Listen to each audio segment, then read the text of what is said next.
lár a chunig misisiríomh agus tá cinnte nach bhacha mór an daoine le cholaí lár chomáile tóí thna blianta.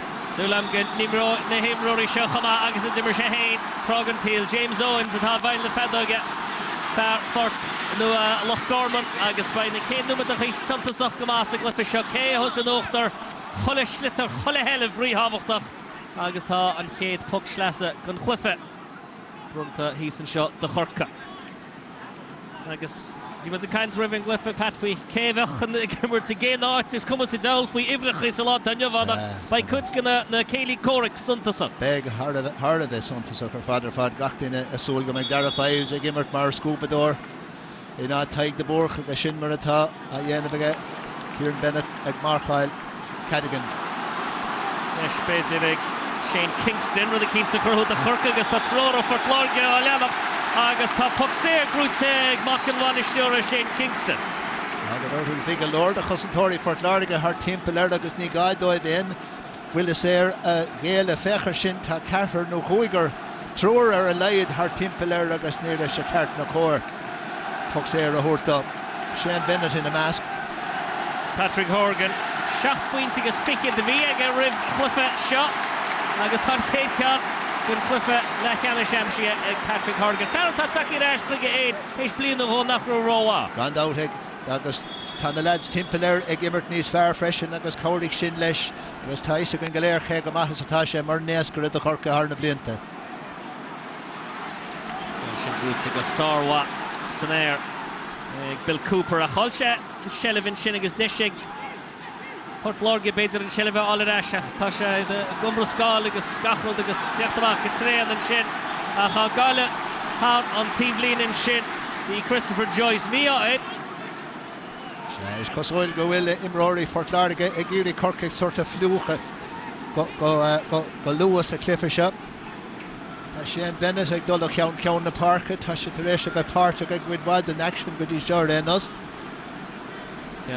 Tuki ag Gleeson agus má an sin ceann sé eis ní bhuihéan is Jamie Barron ar eis go dtí Gleeson bhí deise aige a sinnaíon in is túisce agus an seans coilte ach béidir go bhuiach siad an áthar le Pádraig Mahoney agus an ceann sin puilte ag Pádraig Mahoney thar an frasnán go scóran na coram ach an tá in Port Lorgan geamh sin. Go sin ard scór go Joe sin ó Pádraig Mahoney agus d'oibrigh rudaí amach dóibh cé an neachaigh ceann amháin na passan ar tré ach d'oibrigh sé amach de Pádraig Mahoney Crín galore chun an ceann is fearr a bhainte. Sin Mark Ellis ag ar éilúhíon peir Mahoney ach Mahoney a dtíon an job agus mar an dúirt tú iad shellig in a mací mór cos le paci mór gaiir Port Lorge fé láin. Se go dát agus mar a dúirt me sin dara fives híos an teheile an farc éana éanaran sin ag upper mar scúpador agus ag iúrí cabhrúil in a cosantóirí ilig. Kevin Moore mar is gná imimeach agus ag immertí lár parke. Conor Gleeson sa lelína tosig beidir. Geartha seacadas ag Cooper agus an Shelivin agus seans ag Horgan agus tá an darna pointe gon chluife fáilte ag Patrick Horgan i bhaid in na súil chunig sé cáir an slitir a brise dó a híal. Se bhí sé an tapig an boutas an brise síos chuige go tapig agus fechar sin hapig sé an deis nuair a hit sé síos chuige an dara cholín ag Horgan an céad ceann an immert. Sin anhargan tíomhlín ach chuní sigadas ag Jake Dillon ag ar éilúhíon peir Ellis pasí bug fad na talún agus pici sús an seo bhfuil ag Shane Bennett más féidir leis tá an slit a reige Ilan Fear Yéir ag Bennett ceann fad a trasnal chúl agus seans an seo agus tá seas a gól Brick Walsh seacúil de Port Lorge pas gilóta ó Bennett clearly ag Brick Walsh Port Lorge chun tosa. Rinne Bennett go hanmha ar fad lárnach in ngach rud ó hús na himre cada sin mar crinnes mar fasan sin agus níor a seansar bit ag náisian sin cé gur heaite sús go cróga ach bhí sé róchongra dó anna chúil sin ó Brick Walsh. Well, for se cúil a gunne Kilchunne sa glyfa iontach sin a himriú rin seachtain ó chuin agus an cean sin well she's no higi bini naib le Port Lorge dúir fan edit imróí tarní siarad teachar aon duine a bheith chun tosach an Shelivin áil agus cum ló mar be Brick Walsh tá sé gal níos ach baide tá sé bhos an jobíanana ach pas gilóta bhín se níd ó Bennett. Glóit tá cada sin mar fas fecha a rís ar go glóit ar fad dardig sé ceann bhí an léir agus aige agus bhí an cliste aige agus an crinne aige chun Brick Walsh a aimsú leis an bheith sin agus cada sin mar críochuig. Puck Tivlina do Mark Ellis ní cean maithe glanta ag Gartine McDonald nis gilor fight cad McDonald is slitar sin ach an áit an scúba dó sin hísa agus glanta ag Philip Mahoney a sehanát sa chahas Port Lorgadul ag Goblins le Cork dina go hamá agus ris seans ag Mark Coleman an tógánach passing das she's fan the Clihan o Coleman towards an muntáisig an tosach Horgan amach Canshin Bultinish Kingston agus Puitse bra Fortin Shin ag Shane Kingston on Everts Shag it out pass all in and Shin o Horgan amach Quigga Kingston a bhí dul Harish and Shin and Muir and Tablina Quigga Coig slat amach on goal Cada Shin mar Creacho Kingston Art score go Joey Aki had scored on Everton suppression Amach Canshin Grútige glótin Shin ag Joyce agus ceanna glanta faoi dheire aige ach sin Port Lorga híocht arás sin I dro Michael Welsh ach níor sem mór an dhéana agus gúlann má tuchaí agus an nóíocht fíor picas go das ag Coleman trasna ó Joyce spásan is an seo ag Spillane I dro Cadigan Heath and Shane agus Horgan agus Welta sin de lugad im at Harney D.A. is han agus Noel Connors it's at the market train to Port Lorga Learod Glanta Torrance Almond agus Kevin Moran Elin Shahin Pilar again dinne Tasha Shogama Kevin Moran Fosega Kevin Moran third free score agus Shinnan Tahi Kevin Moran on score Gizo to Port Lorga doubt Derry Glenna Coolahe Onsi Corky of British Shears or those agus Derry Glow Kevin Moore na aimsúla pass agus Neil Moore and Dini choláidir le Moore chun rúthar ar a hógáil agus chun scór mar sin na aimsú. Hína ní inis ag Moore an sa chríomh dina go máu hín scór le de sa chríomh mléana ach inis seansig líoscara chorca agus an cean sin bhfuil pura ar an trasna ag Horgan agus tá sé héantasí go má. Tá le dáta go bhfuil Horgan taréis anna hús a chur leis an Imerton seo agus cé go bhfuil cuid bha costantóirí Port Lorga thar timpeall na haite tá rud ag an sort scuilte fóthain jobh agus ba ceart go meach imní ar bhainisteach Port Lorga faoi sin. Fechar seán is.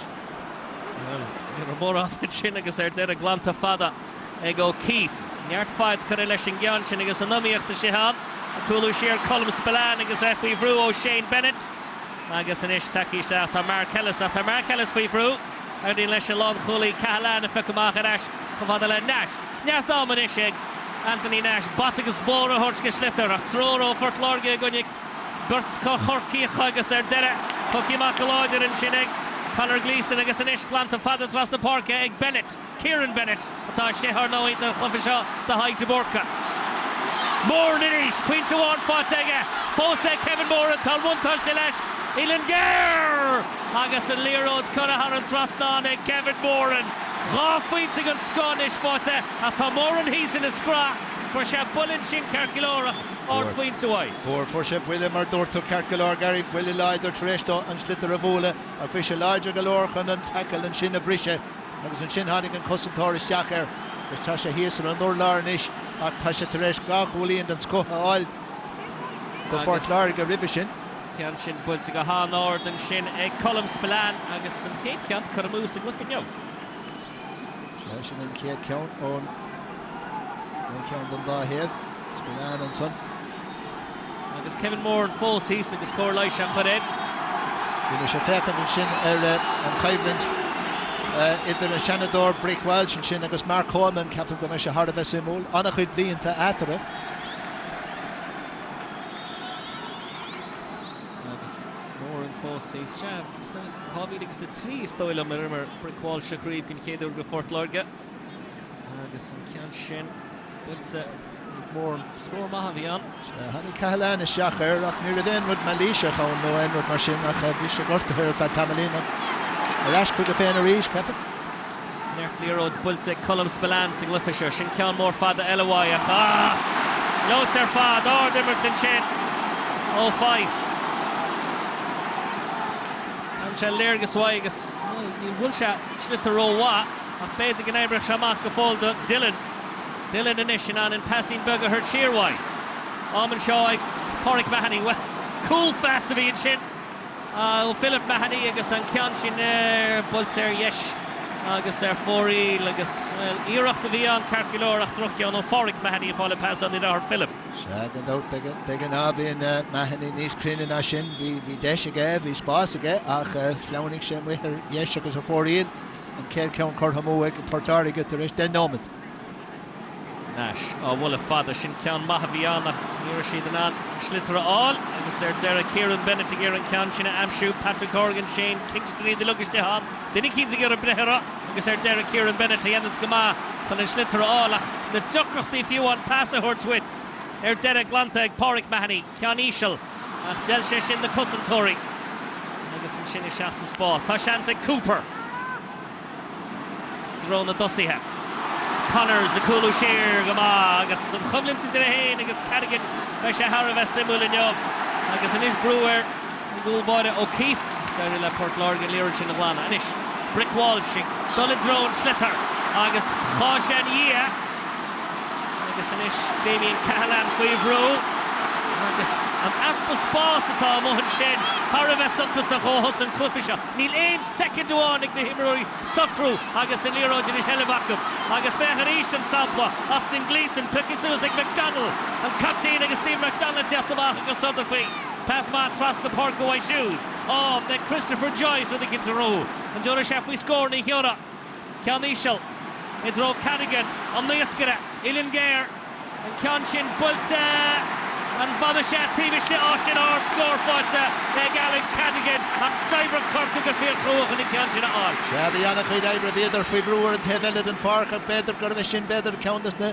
an chéad íireachta bhí ag Cadigan in job agus cade sin mar chrinas a muothar an taobhrína an chéad deis maithe fuair sé agus ní dhearna sé bútún ar bith a ché chuirdíire chu an trasnán. Ard scór an sin ó Alan Cadigan. Hína cethir ag glufa canis na múna for Cadigan bhí sé go híntach an lá sin hís in Orlas. Bruin sin Luke Mead agus sciirse ní loch leanta chorcasásta nachhuair Luke Mead in Foxéireach is le Port Lorgan tá chinne agus McGrath mar a tíim lína freisin an Rock agus Kingston ní lugam a hán. Agad out well chaspan and sé cé chu díagra sucht agus dingváiltas ó bechar sin Rug Gleeson Graham clogad imróra chochaí ar an Taliban son. Tá bhí caiint sé brethir a chlogad mar tá sé san dúíocht faoi láthir. Ceann sin geartha seacadas ag Barra nach ró ada agus an ceann sin ar an lína cúl. An darna ceann chorthamóin sin ag Folklárdigan sin gan a cúlaí idir na fórne. Capelán daoine go mechan clifa se teann agus tágad í seo. Íselo Ellis. Agus dúirt Corcaíoch bhil sa mulach ar a chéile bhí le hána géirí Picasús ach níor a sé ná. Agus in is siad an Moran. Tá sé tuairt bhí scór ó bhád amach Kevin Moran agus an ceann sin in tinsim gurad de seach a bhada le Nash agus gur Nash bula maithan sin agus a bhfuil in adog séití ag an réitear tá Nash fósaí sa táine adog séití ag an réitear agus ba pucsair de chorca ach tá an réitear James Owens in is a dul seach ag a chud mór cúl. Seagan á rata sé steach an sin agus le focail ige le mar fúil mar a dúirt tú Gary. Hannig sitar is Jack O'Hard agus níor a bhéine chuir is Jack ná machar Nash agus an sin hannig Shane Bennett is Jack agus bhí teagháil ón ceart golóir. Hannig an cumán trasna ar láb a Nash an sin agus níor a bhéin rud malíise chun just dag sé an cumán is sig.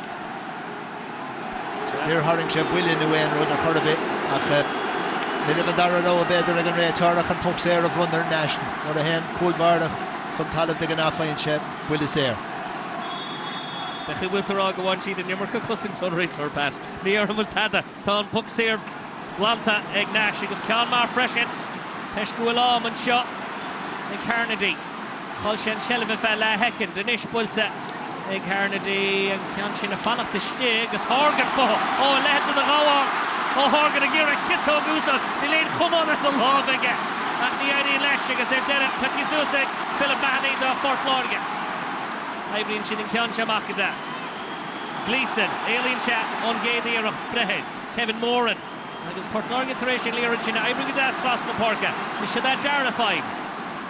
Neart áirte leis an éireach sin ó fives ach an ceann sin chun dul ar chlé agus ar fóríil an tríú ceann chur amúin is Gimrory Nation.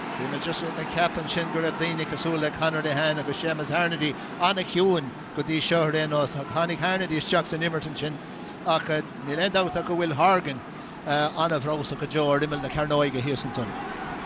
Santasach Will Harnedy, August Cadigan is Immel, the Carnoiga, and Cork with Philohan. Agus rings tarings go chumán an sin agus tá sé Santasach tá Diarmuid O'Sullivan agus Kieran Kingston ar tíomhlíne iad beirt spríochtaí agus tá Diarmuid O'Sullivan imi amach ar a borcanis chun focail a bheith in na chlúis le duine gáfa Imróí. Ní bheith éon aspa diongháilteachta ar Imróir a Chorcaí mas rud é go rálam siad éon rud anna le héad Diarmuid O'Sullivan. Cúdeag númel go le caite in san chéad le Port Lorga pointe a bháin chun cín a nimíocht fíor mar a cheapad dimach cuasaí ó cathúisteach a slitar ach tá deisian isig Patrick Horgan na scór na choramú gon dar na húr sa glufa. Díratán réitor istéharm in na Cardag agus tá sé an córátí le rin Simróí Snehan agus inis Horgan a caha a afarc I dro trúcha sé déag. Tá líanta le dearag ceann se boilte go dáas ag Horgan ach boilt ar fóríl agus sin ceann nar ceappa leis a chuí tá sé tosaí sa glufa a gur sé mú. Se tuéistó a bheith gimar cumach ó hús na hirthe bhí mar go léir a ceappa go meach an ceann san na dul thar an drasna ach ní mar sin a tharla imethe ar dheis agus ar fóríl.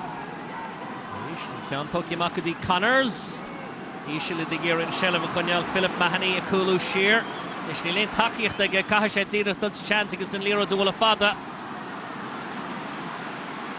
Agus tá sé grúte go dáis ag Coleman, Shearnish, Ellis.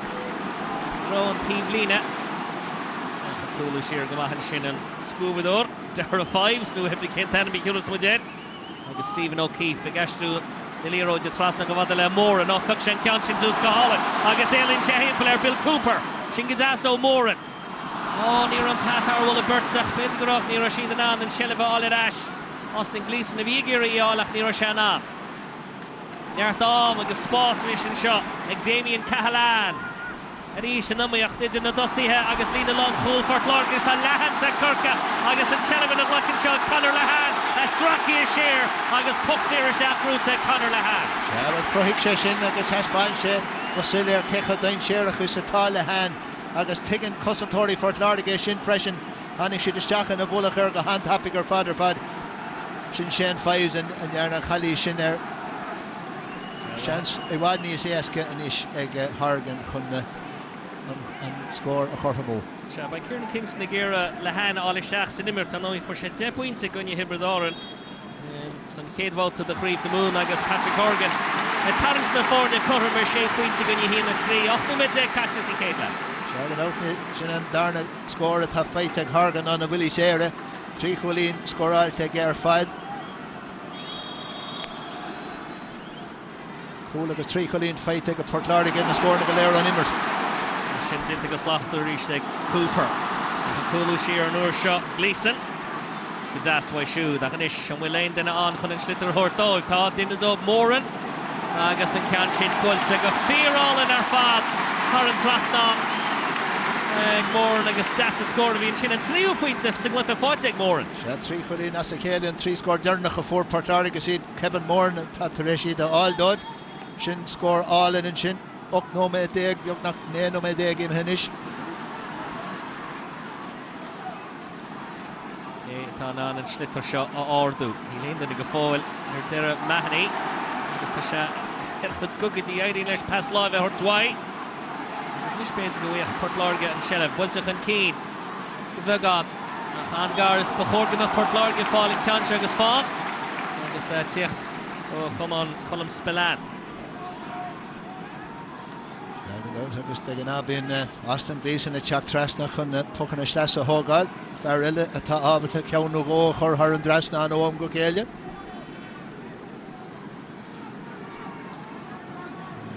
Joe Canning beidir an sputta seo a dhéanamh seachtainach in Port Lorga don ceann gorid ní raibh seamach tá bricwil si gaibh go féchró an is seansa Gleeson agus tá cean sin chun dul ar clé agus ar fórí le Austin Gleeson agus tá samgur an ilingéireach bhfuil nach leid Gleeson asúla sin chun thar an trasna. Gan out near a mór an ánar a búil sé dúsa chaim sead bhil gur ceafas féin go raibh sé chun dul díreach idir na chuile ag ní mar sin a tharla cleannig sé muithir clé. Horgan Shelley fighting a hand aige antin sé clé Yardairte sin score ó Patrick Horgan agus mata Corca chun an clubbe Ruchtdal is le tuspanta sí go scór ní mar sin á Patrick Horgan. Tá sé gréga topic tá sé ag brise amach na chéile chóirigh i drón téblíine agus tá buchraí Corcaí ag irí aimsú tá isige agus tá isa chó go bhfuil sé ag immert go maithim líana.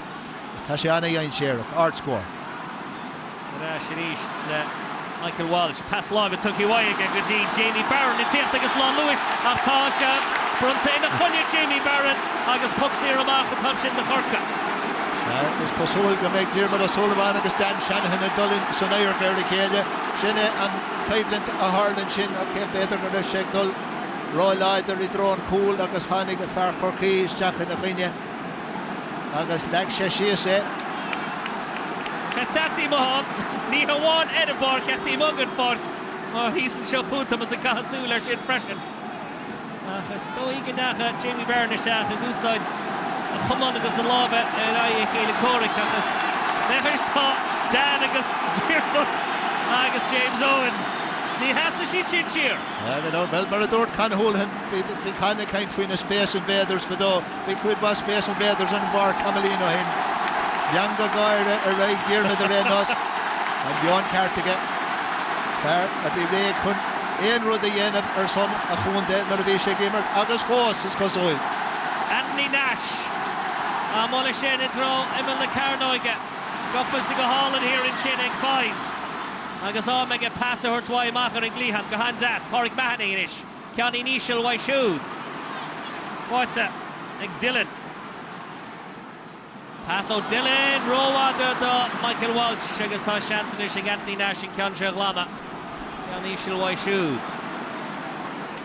Coleman. Throw Lahan, ach níor Lahan in an cean sin all. Ach tá se fáite go hálan in sin in ceannig in na ghadaíocht tíanta. Pass out amach, and is bhfuil seansan seo Fitzgibbon ach bhí ruach tá puck sé brunta de Corca agus hill sin na cean sin. Corgan in East Lorna. Corgan in East Lorna and Carter fad a good Gary on the TNR atá gimmert beidir níos fearna aine eile ó heh tosathe Corcaíde anna eáil a go deo sin Luke Mead an sin agus sin an chalís a rinne Curranson Conor Gleeson a rug Grimer agus deisian is séige Horgan chun scór eile áil do féin. For Horgan in chéad scór gan chluife chu Corcach an tosach sida. De sé gan is tíach an darna úrsa glyfe in roirí cos lí a chorchan cín agus san bhartíanta an Patrick Horgan ná na hochtan is le hína cethe sé faoin sa lug fáid ag Horgan 3 cín ó Nimmert 3 cín ó Willie Sera. Gan sin ard cheaspáintas chun bheith fearáilta dó ard cheaspáintas go Joe sin ó Horgan sé cholín scoráilta ge ganach bhí 3 nóméid ime. Well take Dara fives in ish trust na park in ish to throw Michael Walsh Shaw died a lesh and can't a go all like a shit on Fox here at the one touch the heart is come up on the ear of the Mahoney someone take that happy now dog shady again red or Hammerhead August Tom Fox here Sham Brunta Michael Walsh na dog shade the Carcolor rinner brick Walsh on wa from Breher and Johnson and the shin and fog will shin Captain Finn agus Mark Coleman and shin from Corsi a dhéanamh chu Jackras is féidir dó cadiis sin mar hábáil ó Anthony Nash. Nó cirensaí ar fad. Ní raibh is ag Nash beidir go raibh na dóg séite. Well nach Ross. Deireadh lei sé stoppa an óm céine ach de sé éascanis ag Pádraig Mahoney. Chun na fórna a chur ar chóscóir arís. Don Carhu uair sa glufa ar chóscóir agus lílas an beidir gáhar déag bhí gaiil agus tibredar na chóscóir an Zaltan Jakarta don Carhu uair tá dáirin seas cúgi múlan chum ina hochta na nú hína cúig na náid a hoch. Sagad áta an scór an sin a Mahoney ceann éasca bí minic súil go meach daoine chomáile Pádraig Mahoney ábalta seansa mar sin a scóráil agus bhí an dó. Cean sin bhí maach bhfuil ar an trasna nó Luke Mead agus an puck píhíine atá do Fort Lorga. An Jackar in rud a dhéanamh le ceann mar sin agus é dul Cóngurach sin don taobh líne agus tusa ag I dro an taobh líne agus an slitter an deachar ceann mar sin a cheannsú. Geartha seachadas ag Barron. Ró or the nuair sin do Dillon agus a coolla siar Coleman. Omani Das mar Coleman. Passing close away fresh in the defense given the Himrory Feebly and against Spey. A Coibru Lekele. Should have heard it enough will sig for Orgadi shot. Pass out to Father Trasna ag a roa the Alan Cadigan agus into Soroman Shin on bashing why Hamus Harnedy. Ja, go mar dúirt níl sé rá ag chála go dtí seo agus tá sé treis dridum siar chun teachtas san immert beidir níos mó mamar atá agus tró sin beidir go gapan sé go meach sé ábata cosint Fort Lardige ó Oscail Sús níos mó mamar atá sé. Beidir an cogad tactical grúd ag Derek McGrath i dtí seo héis cúgna with agus fichiach na fórne gobar chobar nói. Mark Ellis in an taobh eile den Fark ag gobar mar sort scúbadóir de Cork. Dara Fives an sin go hard. Bennett gaidi. Briste síos ag Spillane agus Bennett hís ar atá agus Lehman McDonald isteach. A haidhín le Bennett in ceann sin ordu. And it's tá spás an seo ag Gleeson. Síos an tíomhlína tá sé ordu ag Gleeson a bhfuil. Sciaran sé ar atála agus fuair sa sleapn chumán agus tá puxí ar seach agus tá Austin Gleeson cin an curtaín sin agus nílas ag Damien Cahalan cin fá. Chuig sé síos go tapig ar rénos. Chuig sé síos an sin agus deirig leis brethir an slitter. Hánig cumán Cahalan is seach ceart go leor.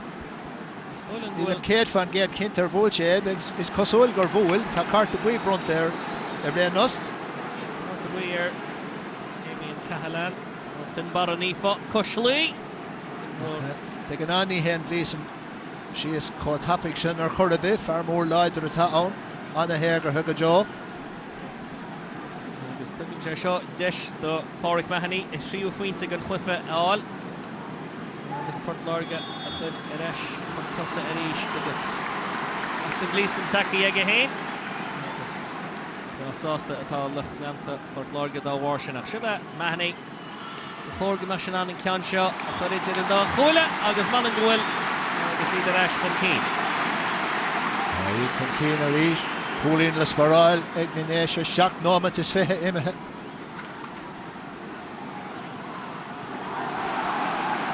Becky Susan seo ag Barron agus an tasing sin ag gaibú dóibh ach briste síos an uair sin go maith. Cooper. Weebro, sin ord chusins go dó ó Austin Gleeson. Come on, a score! Ruddy Keane's mar sin. Sad, tugan Ruddy mar sin anna inspiráid an a leidstih timpelir fechar sin. Chumad sé a thuaile go deangan ar an slitter agus crog go leor fechar an slí in ar chuir sé ceann an stig tefhír de chúl car Corcaí chun féin a chusint. Cos le darnalí maithe caithú men an na bulí a hachans agus an chumán a hachans agus ag glús go mar sin. Gearna seach go hálan ag Mark Coleman inis an chumlinn san air ó bheith na rail le Harnedy a sin a Kieran Bennett inis in tíocht amach. Sa tóir tá Patrick Horgan an ceann chuir siar chomhada le Barron. Éilíonn sé go deas himpelann sin ar Horgan. Beardó passa hort wai. Really big squeal sacht taimh le Port Larga an ceann sin á. Nis a Kieran Bennett. Nis Michael Walsh a fan a fin gean seo. Tá sé do ghlacaige. Tá sé faoi brú ó Coleman agus an ceann sin grúd ag Coleman. A siad a Kevin Moran ar fioch sé ceann sin glan go talla. Beidir go sí praba. Michael Brick Walsh. Ilin Ferrier agus an ceann sin imi ar fóréil cosanta go man Cork an uair sin.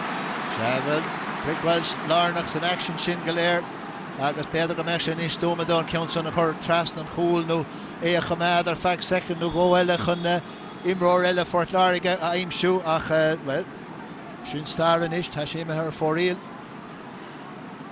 Cahalan ar eis chufada le Nash agus ríis fechar sin mar bhulla ó Anthony Nash in tinta mar a líní cheras láti déag briste síostí hir ach chétánach an lan chulaí Coughlin agus ní blána iontacha bhí an brú milsanach an sin ach taide le Gleeson in ceann sin í cheanú agus inis put sa fada a róáda agus Michael Walsh mi chun talúna ach sin a Nash i ríist.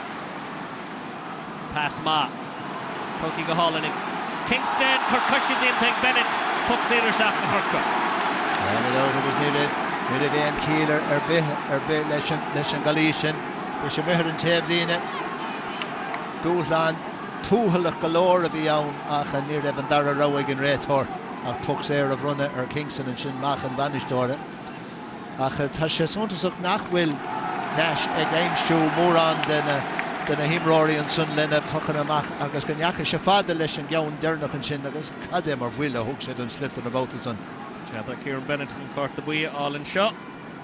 Agus an darna roor. Leor not an réitsóra.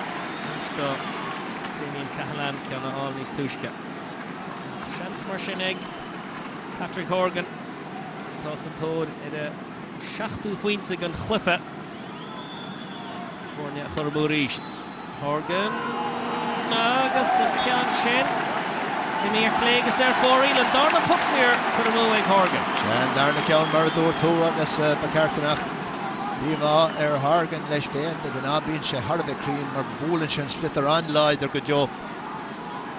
Connor záhfuil sin fada ríist tá seige bhfuil imróí hísan sin de Fort Lorga bhas nóí a chus le Brick Walsh agus an cáte grúte ag Walsh sin is an pass siar wai siúd.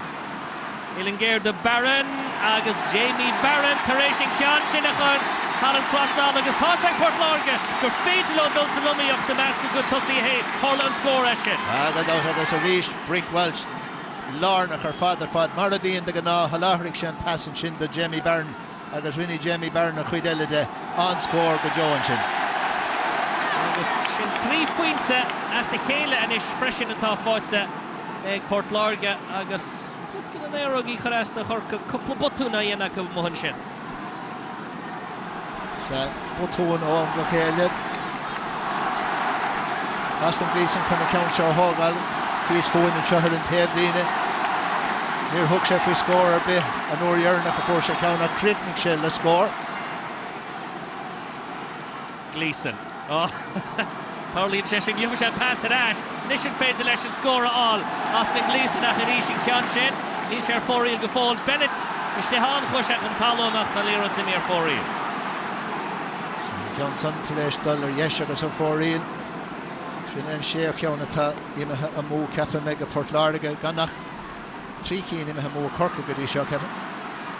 Kickálsach an cínig lehan ach ní ho sé an ceann seo. Beidir an airach le Fitzgibbon.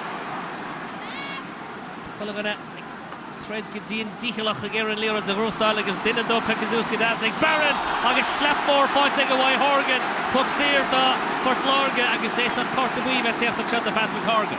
Beidir ré ach sin Jamie Barron fear a bheith thar a bheith tábhacht do Fort Lorga bhí sé fechad ar timpeall ar sin ar feicil le second agus is an sin a tháinig Horgan is deachan a bhulachar. Well, ní brunna bhain Cork the buí. En marcáil sa síos. Siú deis mar sin ag mehannaí do Fort Lorga. Mar a bhí mar tá 3 pointe as i chéile fáilte go bhí léon scór a Corcan is léonú mé déagnú mar sin. Ábharíní béidir dómh siúd ach tá sé seo óhád amachchan is do Pádraig mehannaí. 3 cín go pointí fáilte agus a glyfa téire ó bhfuilí sira. Main réimseige a mai chruinnes ní bheith. Ceann eile him a thur sréan sin go Port Lorga mar dúirtún nuair a bhein.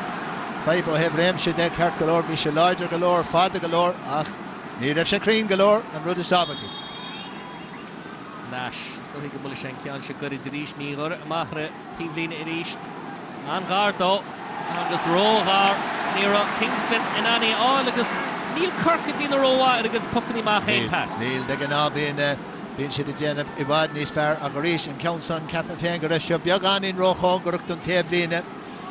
Bhí sé i bhfad níos éasca ag an cosantóir teagháil a héise cinnta dhéanamh an ceann san ná mar a bhí sé ar Kingston in rudí dhéanamh leis. Pickwa sin go talla ó Gleeson. Tá slitar ní amach agus tá lítar cúnta níos fúrin seo. Gach seans go raibh an ceann san a seocha den talamh. Agus tá an puck sé bronta ar chorca cearcileir mar bhí me capah nó bhí a fechan ar beo gurfla cost an Gleeson an ceann sin sús plan go talla. Ní sé bhí deis Patrick Horgan cúpnú a díach an spot a seo chuir sé an líróid sin ar fórílach. Tá scór a testáil ó chorca Champagne in the Moon chun iad a thuirt ar ais bhuis ga puinte bháin do Fort Lorga. Ceann seo bulta níos áraigh Horgan agus ordófar brathbáin an gceamh seo sin bula má hína 7 go ní buinte.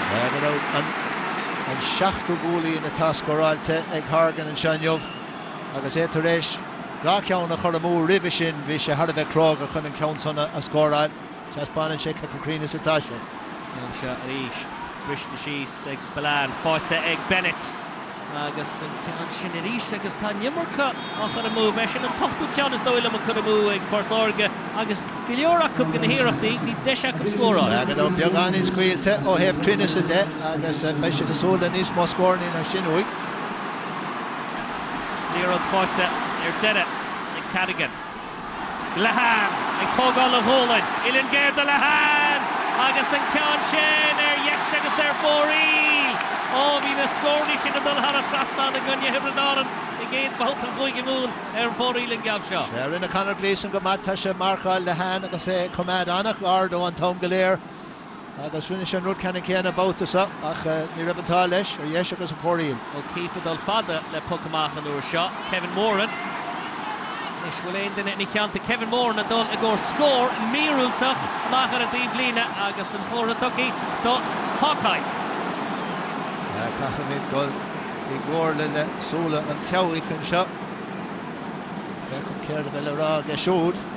Who's that? Déitach muns tá ag cáil seo. Bhí Moran anna cróga chun tuairt faoi cholín an taobh sin na farc. Is feice buid an rá Kevin Moran Green, Táú Níl. Níl. Ach bhí sé níor sé bhád mhaid ardíarach. Níor a mór an ann ach gus cuma. Bhí sé ar agus ar fóríl. Táú me dám cútamh gurtaí hús. Nig deire an chéad trich a cúigach. An réitim chun scuile le a fe second ó gáile tá seansa le beidir bhfuil ag Port Lorga níl an líorad kickalsa an cín. Agus seansaigh Conor Lehan na scórna a chorramú an seo. Lehan agus an líorad sin bhfuil sean chúile chaos an brise tucí suas ag Barry Coughlin agus an istá nadóg SHC ag an réitsór chun deire chuirla sin céad le thosa go mág a Port Lorga le cúil sa seachta númad ó Kevin Moran a chun Ní an dó gine 3 points chun cín agus in an cúpla scór má ó Patrick Horgan a bhfuil 7 points a fáilte ag an chorca. Tá mé ceapla go mbeidh Derek McGrath ní sásta ná Kieran Kingston ag imrise leis a gcuí a bhfuil a udan ag immert. Ach ag leán ag bhfuil le ceanna semánaíocht in na héireann. Port Lorga hína 7, Corca 9.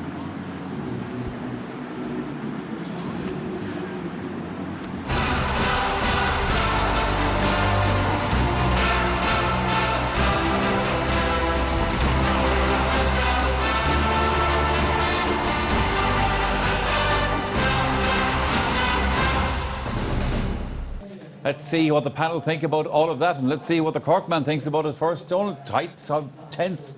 We always knew it was going to be. You happy enough so far, or what do you think? Yeah, it's real semi-final stuff, Michael. You know, game started off. Cork looked probably good inside. Patrick Horgan had some really sharp moments, you know, and then went on to later on in the game get some excellent scores. On the other side, I think we spoke about it beforehand. George pointed out as to how critical that Waterford shooting from distance would be. I think they got a couple of points and things were looking really good. I think Fifes has done a really good interpretation of Tadhg de Burke in that sweeper role. And the Waterford use of the ball at times has been excellent, and you could argue has been that bit better than Cork's. What do you think, Ger? Well, I think Waterford will be very happy. You know, they have the puck outsussed. You know, this is the first time in 4 matches that we saw Nash, you know, eclipsed really with his puck out. 2 gone out over the sideline. He's forced to go long. They're not able to win the ball in the half-forward line, so that's very good for them. Their back's very solid. Fi's playing really well as the Burke's replacement, covering back very well. All the other backs totally on top. On the other side, Cork, I think they're very disciplined. You know, their back's very disciplined. They didn't concede a free to Pádraig Mahoney until the 23rd minute. Very, very unusual for Cork, because if you remember the last day, it was through frees that Waterford stayed in the game against Cork the last day. So it's it's on a knife edge. This game is it's very similar to last Sunday. Really? You know, the game in the first half was a kind of a poker game. You know, each sussing each other out. Now they know what to do. I think if Waterford can hang in until Morris arrives, because they need a target man. You know, there's nobody holding the ball. Brick is brilliant up there. Moran is brilliant. Their big men are performing. Some of Cork's big men, Lehan, Cadigan, Harnedy, they're not in the game. So you know, Waterford have a firm grip on this game. but Cork will come with all guns blazing in the second half. There's no doubt about it. That he mentioned Brick. Brick got the goal in the first half. Yeah, and Brick is absolutely brilliant, and that's the reason, you know. And Waterford do need the goals, and we'll see it here a couple of times. Shane Bennett looks like he's tangled up in the corner, has a quick look up. Mark Coleman shows a little bit of inexperience. He's watching the ball. He should be keeping an eye on Brick. Just before that, Mark Coleman looked over his shoulder. But Shane Bennett does brilliantly because he's out here, he's 2 against 1. He's a quick look up here and he sees Brick. And just the pass is just unbelievable and a brilliant finish. Yeah, it was a great finish. And I think it was a perfect example of what Waterford have been trying to do over the last number of years. I never spoke hurling to Derek McGrath, but I'd imagine when he looked at that it was textbook from their point of view. When that ball was played in, Waterford actually had very few players up front, and they didn't have anybody in the right corner forward position. But I'd imagine that they would argue if the ball has been played to the left-hand side, what's the actual point in having someone on that right-hand side? And I think there was fantastic composure.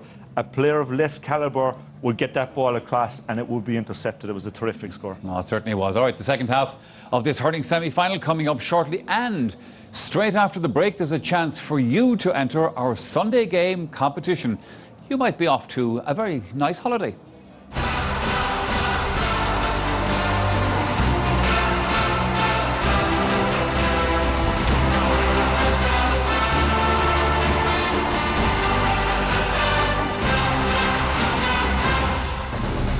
Now, a reminder of the half-time scoreline in this hurling semi-final. Waterford leading Cork by 1-7 to 9 points. That, of course, is a 1-point advantage. Gentlemen, we had, during the course of that first half, a helmet incident. Now, in the context of what went into this game and the controversy with it, let's have a look at this again and see what you all think. Well, sure, there's 3 games in a row now that we have a helmet incident here. We had Vajid Leeson. Didn't look much there, but... Didn't look anything there. You see it from the other side. Very like the Adrian Trudy the last day. Like he puts now. Is it dangerous? No. Is it deliberate? Yes. You know, is it violent? No. So, you know, how it will be looked at after that, I don't know. But it is interference with the helmet. He can't deny that. You know, he pulls the helmet clearly off Luke Meade. So it's one of those incidents. How Ozzy Gleeson gets into these, involved in these incidents, just beats me. Such a brilliant player, and he's just, you know, with all the controversy there was about Ty the Burka, and to expose himself to that is just ridiculous. And the reaction of us 3 was that we didn't want to be talking about it, but when you see it in slow motion, it just looks very bad. So it was just a quick pull, and he shouldn't have done it, but as Gerard said, you know, that's what he did. He did interfere with the helmet, you know. But I think we should be talking about the game, Kevin Moore's performance. We are going to talk about the game. We're going to talk about one very important incident in it, Dunlog, because this was a save by the Cork goalkeeper that you would appreciate and be proud to make, no doubt. Absolutely, and was anxious that we showed it. So a couple of times in the game we've seen that Waterford are trying to get in behind Cork, and they've won possession. Michael Walsh, fantastic catch here, great catch. Look at the skill and the awareness. And Antoine Many strikes this ball really well. A couple of points to make. It's a light sliotar. That ball is travelling at high speed. I always tell forwards that if there's one man between you and the goalkeeper, when you can't see the goalkeeper, it's the time to offload. Because if you can't see the goalkeeper, that means he can't see you either. And I would suggest that that was an even better save because he was blindsided. The other point I'd make on that is that it was fantastic rule or fantastic use of the advantage rule by James Owen, and he deserves real credit for the perfect example. And it's all the better done low because it's perceived this is weak side. You know, his right hand side is perceived as his weak side. Great point, Sean. And you know, from a goalkeeper, a goalkeeper's catching the hurley down on this side, you must go against gravity, you must cross it over. Outstanding. Now, against that, you'll probably say he should have hit it down to the ground, you know, but brilliant save. And I suppose, without stating the obvious on this one, people who maybe aren't familiar with going to hurling matches live, the speed of that thing is like a bloody bullet. All right, lads, Waterford are coming out. We're going to head back in 2 seconds. Dunlog, can you win this match? I think we can. I think the biggest worry for me has been the lack of some of the key players being in it. Seamus Harnedy in the first half has been a big concern for me. If Cork are to win, he needs to get on the ball. All right, lads, thanks for that. Let's head back over to Marty Morrissey and Brendan Cummins. Alirod Katisach Gondornila, Michael Cahalan is the Corka, and on Luke Meade, the Master Dossiha. August Deshig, Bill Cooper, Ashina Honamacha, Badala, Kingston for Shapuitza, Siketla, August Shinirach, no Kingston, Kudamu, August Mikhail Chance, he's hit a second day, Kudamu, and Shane Kingston.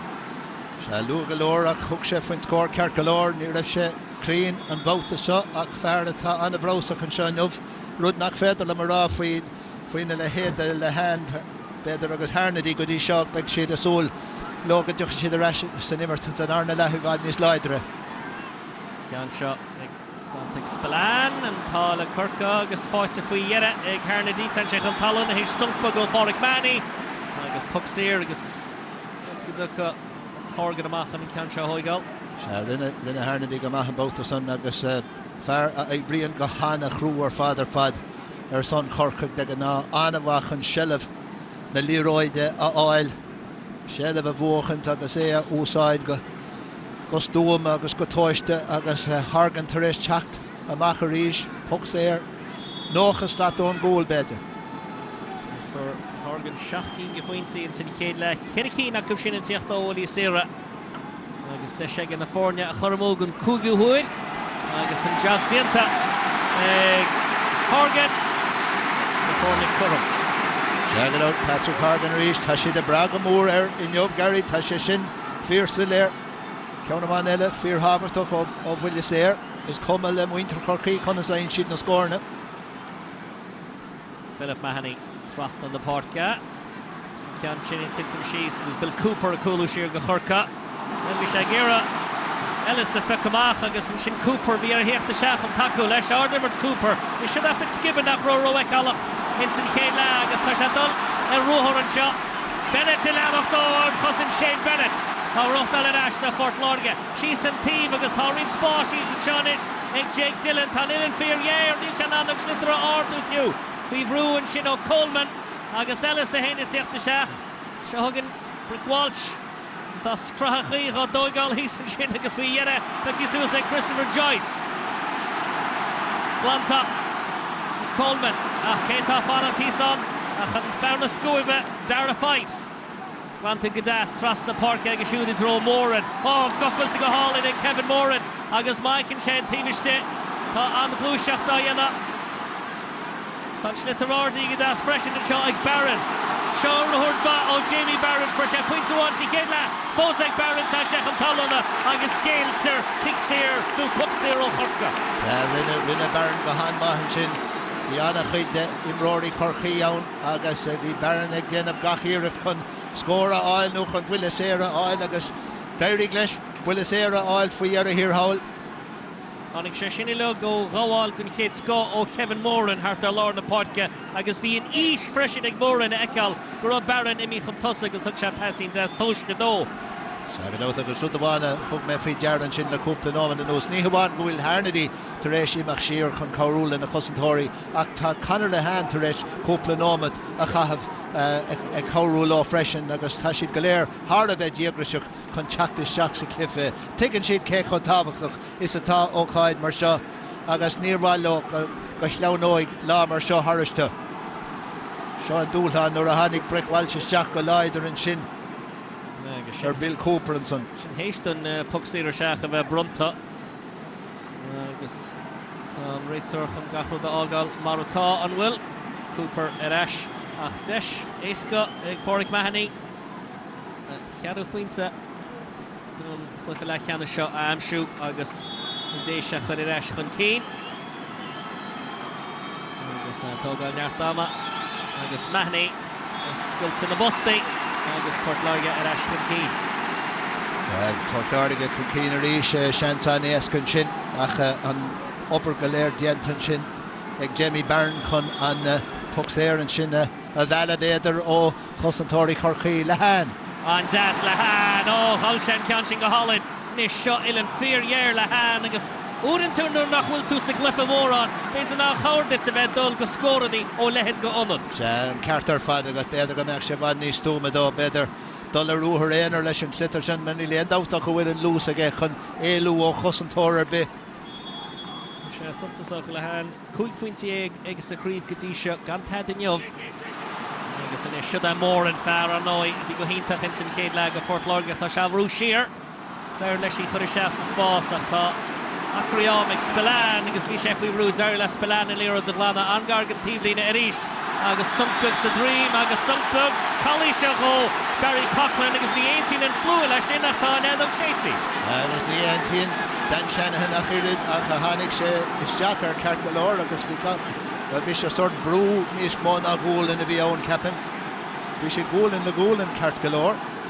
Tad Desht and Carter or Dan and Pearsonson. Agus Neil Derek McGraw Rojas na Hanedin Shada Patrick Horgan. Agus Horgan.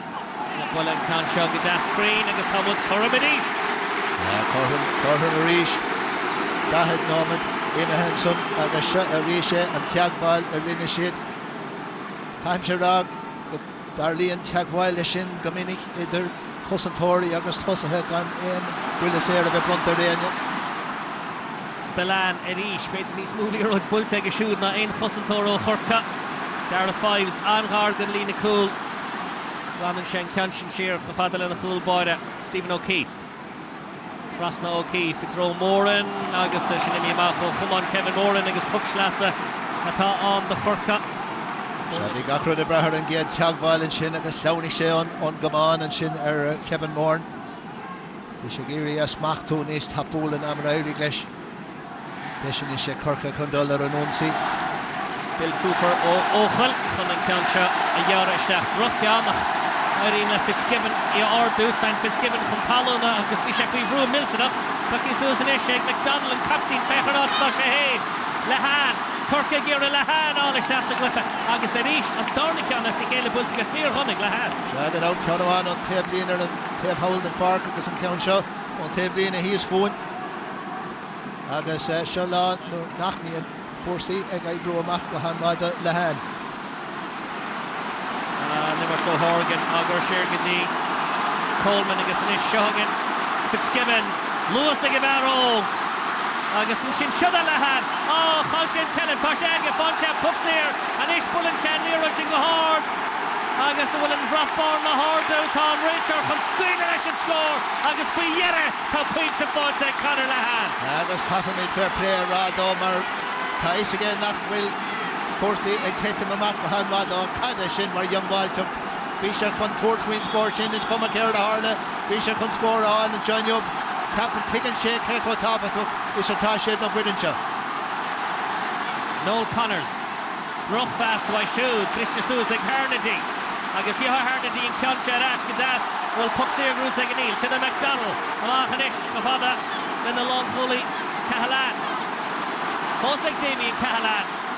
Frost na Porca, it's Rowan Tunnady, Neil Shin Fortseg, Dara Fives, Macandro Bennett, some Sadreen Fortseg, Benetto Spillane, Agus Spillane into the Gama, Bennett into the Gama, Oton, Chaimins Pierre, Holland Shinfi, Ordon, Ichiso, Agus an SHC, Brick Walsh, Agus Ahuts Kinneruch, the Tasdal in Isho, Fort Lorga, and Ashka Bennett, Ishas's boss, Jamie Barron. We brew Agus Nilis possible on a Shin Pass Clishta Moran, Montin Shagadas, Hoshin Ort score Fodze, and Port Lorga, Fodze go Heathcock or Fod, and Kevin Moran. Kadem or Fass and Shin, oh, Jamie Barron, Agus on Shelev, Avoig, Brick Welsh, Nis Luhinashin, Hun and Glushuk Shin a Crohu, Agus a Hoso, and Shelev Arasharish, Ellis and Sod the Horka. Cameron, Neil Patzach, and Neil Newmans, Darnila. And the Mahani of Peter Nisar, Namarami, the Huzbog in Kedla, Kanchinimi move. Kaunilla, Imaha Amu, and Sin a Cork, a number Kadeshina, a Coramu, a Cork and Shasa Darnilla. We go in Gwilen Count Coramu, Portlarg, and Isha 3 King Coramu, Cork. This is Kanchinamahar TV, and Kevin Moore, and the Fistru, given that worship pucks here.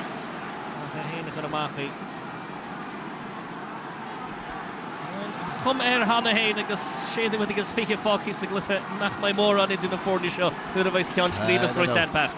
Agus Morris Sepulpi Ray. When we end out, Morris attacked the Shaka Gomaki in Tagas, Yognak Dahat Puig no Medimaha.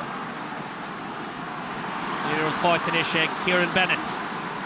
Pass out to Gadas, Waishood, Austin Gleeson, Nachmul Roekalach Bosig Lefachner and Kahara. Agera, Rudikin Drechtuli, Agus, Yimmerka Classiachta, Akachi, and Ireland, Gleeson and Kyansha on. Oh, and Kyanshin and Career 4E, like a Haitian up with their dues. Share 4E, yes, Agus 4E, Agus Tokaman, Anna Hopping and Shino, Ro Hopping and Shino, Anthony Nash. Sean Morris at Chapman Park, in under Jake Dillon, Kevin. Share. Shinan Taru, Tadzienta, Port Lorga, Jake Dillon and Morris Shanahan Ishtagus Morris Harloy Do a hocht fótsige sa gríomh Gadisha an cúl cinnach in Eichel Chunne na Mask san na Ficálíthe Tugi go handas ag Fitzgibbon atá bhaid ní specálí sa darna le Coleman Éilíonn sé himpeall Moran Tassin Bug fad na talún waisiúd go fada leis a bhar nó ní ha Alan Cadigan a bhí an agus inis an takeíach ó Waikiki Cahalán nach an Shellam Cáilteach Cooper Tassin í Bug an tóiste ó Fort Lorga Siad Mahoney cé slát amach agus an ceann sin chun dul bhfuil ar fóríl tá ó Pádraig Mahoney Sean Counson, we say Madon cool Kirkalore.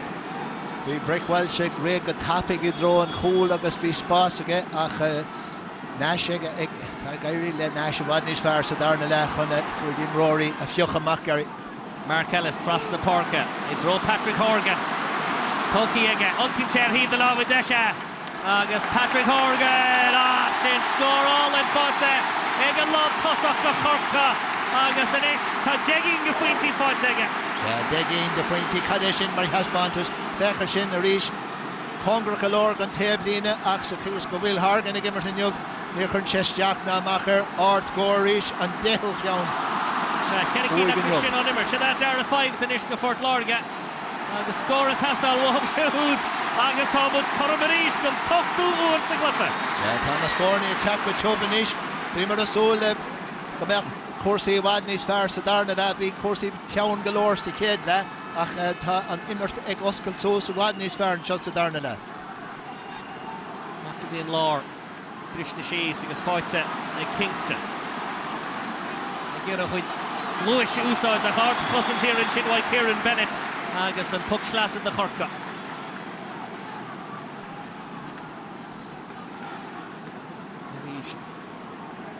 More na dúsa gear a slitter a wine sa Chonig Bennett is seach gama. Anna flicking father chin Anna Hiagwal or Kieran Bennett and son. Captain Gareth McDonald can a hogal or do Sachanish Dareth is given can chat trash on Taisabin go will Fitzgibbon gama. Well to get ass. Agus and count should be on a thrust on Fitzgibbon. Tasha gama Pat. Tasha go han her father bad. Patterson Mar Fox Lassa and Kate Count. Kate score of William of Fuchslas and Shunjov. He the deer hard and Drasnan and Shin ard score far a being asking of the winning free playing his face and Hanish the moon. And the feather when Yarna Shin Anna Yifliakdo and Hushin again the Limnach Luke Mead in Asna Freshen.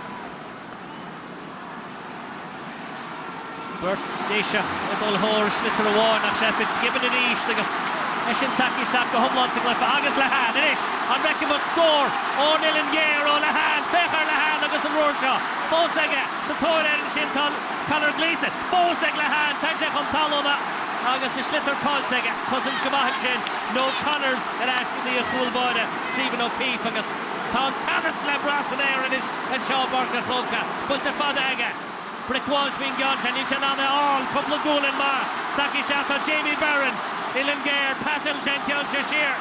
Edera, Morris Shanahan block on the Shees. Fontanish Brick Walsh. Corko and Trent and Chosan Cholaleroids. And Fontanash Agus Shansig Port Lorga. Agus Tom Kion Chinawil could have had him thrust on. Egevan Lore. Pádraig Mahoney Mananguil. Pádraig Mahoney and Carter Fadagot and Kadim or Fisa Immerha a beyond Ribishin and Ard Fisa Immerha Gojo on the Have Cosant. Dun Skohig Port Lorga Tevelle den Far Connerly Han a stop on son Agus Creaking Shell less score and Shin Pádraig Mahoney and Tevelle. Corum Gumni or Siglipa. They should have Harnedy Nachwell and score Fotsega Gafon. Well, and will score Nish Fotsega. And Brockborn Mahardu. Agus the Lady Lahan Harnedy attempt the shots and ever bending him off Cork and dealing him on Gafon. Nagan out the end out of Will the Ledge and Galera be Kuhn Galore Sakeda. Tashi Tre Chak to Shak Balai. There's an Immerton shots at Darnala. Shinapog will Corsi Wadney's far. Wadney's far. Mark Cliffus at Darnala. Shinak Kieran Bennett. Agus and Kanshin Fanduller Yesh. Agus our Foreel and Dorican Zig. Could have moved Port Lorga Saglipa. Nagan Ocean and Trio Kion Corhamu. So Darnala and Sean Nagy in Corhamu. Acosta Kedla. Donna Cooley near the Naforn and Town Galere. Agus Irish Ellis Pekimach agus fécht the passing bag of Tosh in a gamshi was sprint. La Joyce and Cork County she's getting Fitzgibbon. Twin to one, Wallish Lassa. Oh, County the Titton got it to Shachalom and Fullboy Stephen O'Keefe. On action gone start. Barca Croca agus Kevana. Count Shane Godonna. Dasha Corky Rotal and Asha Tasha Fonta. Agus Fives and on pass Lava Horts wide. Oh, Shin Bullet Rom and Shin Fonta. And Connor Gleeson, Tanjahin Kumtaloma. Agus Damien Cahalan. Tasha Cork the Pui. And Will Cahalan to me. Gach chance come actually Fogal in the park and Shahaning Sheshak will Liger. Agus be a lob ord, agus be a come on in the lob. Two look. Agus and Darna Carter Bui, Agus Neil and Dara Rowig and Ray Carter Bui has Banto. Tá Damien Cahalan to me. Agus tá Cork the Tibla Caharday. Agus Nuna Tatu a Cork the Pui. Katu be Erdanapan. Oh, Kata Beher Darag and Neil Endo Frishin. A fair Liger physical Shahe. Agus been the lob by Wad Roard. They come by Wad Roy Ein Sherach. Agus me Cormach. A new launch in the Rechen to a reach. Neil and Dara Rowig and Ray Torres and Ish. Tá 5 in a Cork agus Cahishid Rudegan Iena Finn Marna Hiesenson Shane Bennett in a Ainer Stigenson or Rimmel the Carnoige agus Colum Spillane Imahis Jack and Sula Commander Shoot Killian Shanish Nachme again Scubador the Corkig go count dead in the and Cliffisher. Well the Hindu man Hara Simul agus Fecher look at the Cork. McDonald in her rash, Stephenson, Stephen McDonald from Morris Shanahan of Var 5. Shansanishik, Porrick Manny. The score of the Hurramuk, Dehu Uwis Saglafa. Mahoney. Agus and Kanshin Pulsiga Greenega. Agus Eshin Diantiga. Din Kanshin Harabet Tabakuk. Nihawan Garev, Corker Tereshim Roar, Achailuant. Achanish Tashi Teresh and Buntaste Galera Wintas Tre Hulin Ellis Goral Doifen. Shane Quintonishik Mahoney Saglafa. Shane Fives, Lloyds it, passing big touch the wide. Gleeson, Austin Gleeson near Brownisha er the Pusti, Agus Wulshan Counchin Gohalan, Agus in case score at Gleeson Saglafa. Case score at Gleeson, Agus Neil Moran in Rory Satir and will able to score in a machine of Hogai. Gan few one Strachech and the horse he drawn the hole and Fecher Shinna Countess na Kaliach the Sfara Tag Gleeson nor not mean to a soul a road special to ik Shinna now Mahagancha. Kingston couple of Slaskane Tugan Shaheen we score Bolting a hard out on Kanshin Khandoller 4-8 agus Nigi ni Lugnish Karamo and Kirka. Agus ni end out Danach Harter Caharo Ura Craig no Marshin, Faka Fihan Nomad Beder Fantas a Clifford, now Coat of Gorta Corton Ireland, Bakshans Harbet Tabak, the Shagadi, dead in the Himmerhead. Hockey Hall and Christopher Joyce. Bill Cooper. Rashkadi Christopher Joyce. Shakadi and Lore. Fitzgibbon.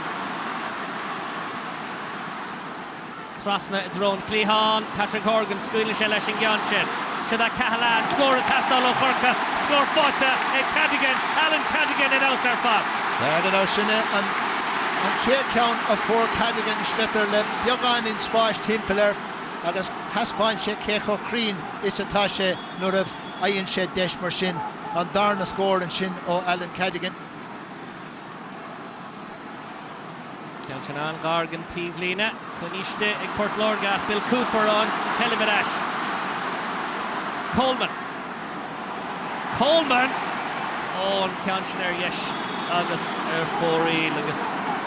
Capaga Stadsha Guil Carbreshe Port Lorga Achton Shelevirash Akubla Kevin Moore Nish Gol Shen Counchin Gohalin Counchin Cunner 4-8 Maraduras Gak Shans Harabet Tabakuk the Nerogi Bedra Korasta Ryan Team Rory is taking Shin Neil Moore on Dini or a Barclash and Tahiata Egalehead to Kevin Moore Agus Brick Welch Brian O'Halloran and Chuck from Parkett Agus Bennett of Fogal and Shin Stephen Shane Bennett of Fogal in the Park of His and Shin Anachid Ibra Diente Eg Bennett Godisha Agus Hulach of the Vilbug the Harter and Omshaw Boinser Shane Bennett gone forward but to Father East Canshin on guard and Lena Cool Agus Talish Canshinimi they're 4-8 Ceanile imethe fóríile gan ón céine.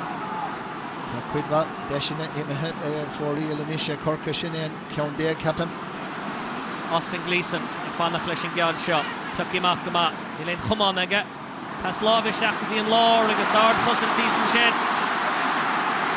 Agus tá an leat seo Fitzgibbon tací seas a glyfa go mór. Fechar an luas Paig Fitzgibbon. Parní sér agus puck sér agus well mátá na Shannon-Dory bids ar a luige fi láthir tá tógáin nach Fitzgibbon an daring sa seas a glyfa. Tá sé tá sé de chestpoint an luas agus an neart agus an achlíocht atá cáinis agus chusig an tíosa imethe sin le droch fast. As ospidéal mar a thugamíne ar i láirtíre ó Austin Gleeson in sin agus tháinig fear chorcaí isteach agus d'éirigh leis brethir agus críochnigh sé le rúthar éanaar in sin ó Fitzgibbon chalís déanta agus seans anéas go Joe ag Hargan.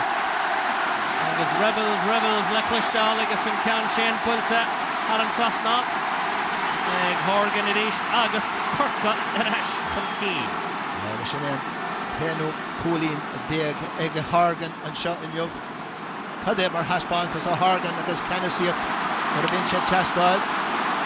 Agus siad an fear céanna ó Nimmerts agus tá ceann eile fáilte aige a lehead go cholín ó Patrick Horgan. Go dá gannach 20 second ó chuirte an ceann eile díre chur na postíonn sin tá sé tar éis an doséin de cholíní a bhaointeach dó féin. Fear is tábhachtaí ar irin chorcaí in jobh hebh scorála de. Agus an sin an treds go dtí díalach Christopher Joyce faoi bhrú ó Gleeson agus an ghadaíochtaíonta ag Gleeson. Anis, pasclónta trasna ó Gleeson, seansan seo agus tá sé bóta ag Jamie Barron ach pass do Chiretzi ó Austin Gleeson. Se bhí mar a tuairt Anna bolle fáidir Shane Bennett agus an tas a thug sé de brickwalch don chéad cúil a fuór Portláir agus a chéad na fechar sin bhí an count sin gach pioch chomá agus cócrín trasna na park cadéir sin mar chríoch ó Barron ard scór agus bhí an count sin ag taistáil go dóit óthe. Ard scór agus ard chlufa agus inis seo hagan Conor Gleeson ní an sé mór an scór a Tá ceann seo bulta go hard a Gleeson agus ar an trasnám agus sin an darna puinte Gleeson for sé ceann an aí Loch Lomond an darna ceann sa chríomh ó ceann tábhachtach. An dát agus taréis de Corcaigh scór na go áilir an teile den far Patrick Horgan taréis gachúlín áil teibistigh de lenóid tá Portláir go taréis teachtasteach go leidir cúil agus gachúlín teibistigh de cúpla nóid eile. Siníon an cúlit Barry Coughlin tásáiltamach agus bechorgamach níos mó spás ag tosaí a Portláirge Maurice Shanahan ón gháil Maurice a dul an chúl sciaranse bhfuil éon takeíocht aige man an ghuiil ó Fáric Mahony tá sé cúlú siar tá acrí spás tras na park ag Brickwalch a siad a Austin Gleeson tá seans ar cúlan seo Gleeson fósa Gleeson cúlálinn fáte ag Austin Gleeson agus an bhfuil Portláirge tá lecha seachas Bhís a capar gur cartó pas a thuirtamach chuig a Brickwalch a bhíonna éonar an taobh holda ach bhí sé dána galóir agus cróga galóir chun tuairtlaigh gachrúd a dhéanamh é féin Cada sin mar scéal atáige agus cada sin mar críoch ní raibh seansar bith ag náis istigh sa chúl a boutas an cada mar imróir cúlíon inis feite ag a Gleeson teibistigh de cúpla nóid Brickwalch a fágáil na parka. Ard gadaíochtaíonta ag Lehan tá chulathirta tastáil ó Chorcanis Kingston an gadaíochtaíonta féchanis ar Portláirge de Trenterson chulilíróach tá Corca fósáin a chanis an taladaí tá takeíise sinna Tommy Ryan agus Tommy Ryan an tuairtí scóirach an ceann sin chun tinsam gairid sa seacha méil dhúbáire Anthony Nash bat agus bóthir tucaí ag Nash go slitar ó bhád sí tinsa sé ar líon slát agus fichiad cé ó sealamh na líróide tá sé fáilte an sin ag Philip Mahony for sé buna trom héistó pass a thuirtmhaid agus inis tá an puck séir brunta ar Portláirge. An rud ceartí an teag an réitóir an boutas an ní a bhéon buntáiste le fáil a Portláirge trí ligand leis an Nimmert an boutas an Hanny Kingston is seach go leidir ar le gúlan Kingston ó hána dí nílim cinnte céach ó Kingston capan páirta buí beidir de brunta ar Kingston an sin. Tá sé seo do Gretzi chéanúma dóchan bhí Corca gáfuoinsa go tusa anis Toshi Cúig Queensa Pete here. Cadishin mar Priya Khabir Vision Visa Immersion. Sean Mahoney attacked the Macam Shin agus Honey Kingston is Jack of Fear Lied there. Shin Dolan, physical field for galore and Shin O'Shane Kingston. Acha Nicholas is Jack now Mach Captain Fane or Philip Mahoney. Osrudeg a Duggan Chess Strachech and Clarn a score. Dakshe Wadnis Tapulach and Jack Quiga Fane. Cúig Colleen in the four number of door to Gary. Bannister Corky Kieran Kingston. Igdol Igor Lena Raunori Igiri Sokruegen Huldaisegen and Chora Corsi Ach Dashrig Rudy Gohan Topigan Shin. So we're had to Daniel Carney, gus Luca Farrell in the Minsha, the Churka Post, Neil Pocky Akabach Ni Numad, Agus Porrick Mahoney, Taki Machanish, Conan Bullisir Shohogal, Gillior Iredza, Agus Gillior Krillis. Shea Queensa, Forest Bar, full on the Fort Lorgan. Cooley Nille, then Squahan Shin, Agus Kadem or Willia V and Son, Bisha Harter, Kate Slat, Owen Gould and Son, Agus Krogan Galore, Huntortwi, Kadem or Score and Shin, O'Parrick Mahoney. Gansha Grutzer Asheri, Shigas Fort Lorgan and the Breeze in the Sholta, Shadan Farkena, Agus Mahoney, Curring Conshin, for real. Just Bjogna Cade fan Gate Kinta Gorefshe Conan Cash Kane a yen of agus a dimmer Patrick Horgan Tamalino hin Aklian Counter Imahe for you. Joyce the Shach Romalina Sloppy the Spicket Pucky Susan Shane Agus could have had a cross on Glahan scoring a test out Gafir Yero Corka Connor Lahan and a door to score. Yeah, up no made the machine Fanta and Rodortos Gach score Tabak was Masruda Gorefshe Giri Tortwi Cool and Shin Nidolim Gana Roiglish. Bisha Stoma Galorchan, Coolin a Hogal, Agus an Rud Cappin. Agus an Ish Feckham his in Tablian and Shin. Agus Luke O'Farrell, a Prapile. Daniel Carney freshen. So that Tommy Ryan, Rory into Tommy Ryan, Agus Maibin see the counter data. Till a scoring event showed the Fort Lorga. Oh, Godiach no Christopher Joyce at Ouser Fan. Agus Bill Cooper non Conscian of Lamach. Will Pasangwil they're gone Pussentor Achta Fort Lorga advance fear Sul Tessa one Torsha Bar Brescia Takum Jamie Barron and Dornilla Imria Gashud Philip Mahoney Ish Thrown Farnu Tommy Ryan Squealing Shashir Leshingan Shane Agus Simiroidzeg Colum Spillane Frost the Porca Mark Coleman Shachan Ishmael Hul the Vice Concha Dolo Coleman. Oh, agus some Bullon Chaman a chun Lear Shin Shear is wrong cool border Stephen O'Keefe. Agus an ish Shachnul Med Pocky Siglyfa. Passing Das. Steve McDonald chun Concha a Ruch Dalamachos Cor O'Halloran. Maybe Shear friggin cool border. Anthony Nash. Gillior Liar to Gillior finds Lishin Gan Shin. Oh! Shin go on into her fan. Peace and Shin. Drochlama agus Shansa Corka heachtar Asherish agus Brew chud Fort Lorga Spillane Ishach a mele chulú Ruanella Acharish and Darnicon Bruteg Dara 5 and Darnicon at top Will Kingston and wheel in it Kadesh Breher Stoila Mara Shane Kingston of Ish Mecher shot Lura for Dara 5s in Kian Shane Ni hash a Hernady Vion Hernady a Hanig Shaka Lider Derek the 5s Breher Count no made o Hinavi go hard to spare a good captain got even Counsin Biagani Nishir the Masvedrish in the rock part of Buella Bronte Edinburgh Corky and Shush Seamus Harmony and both of them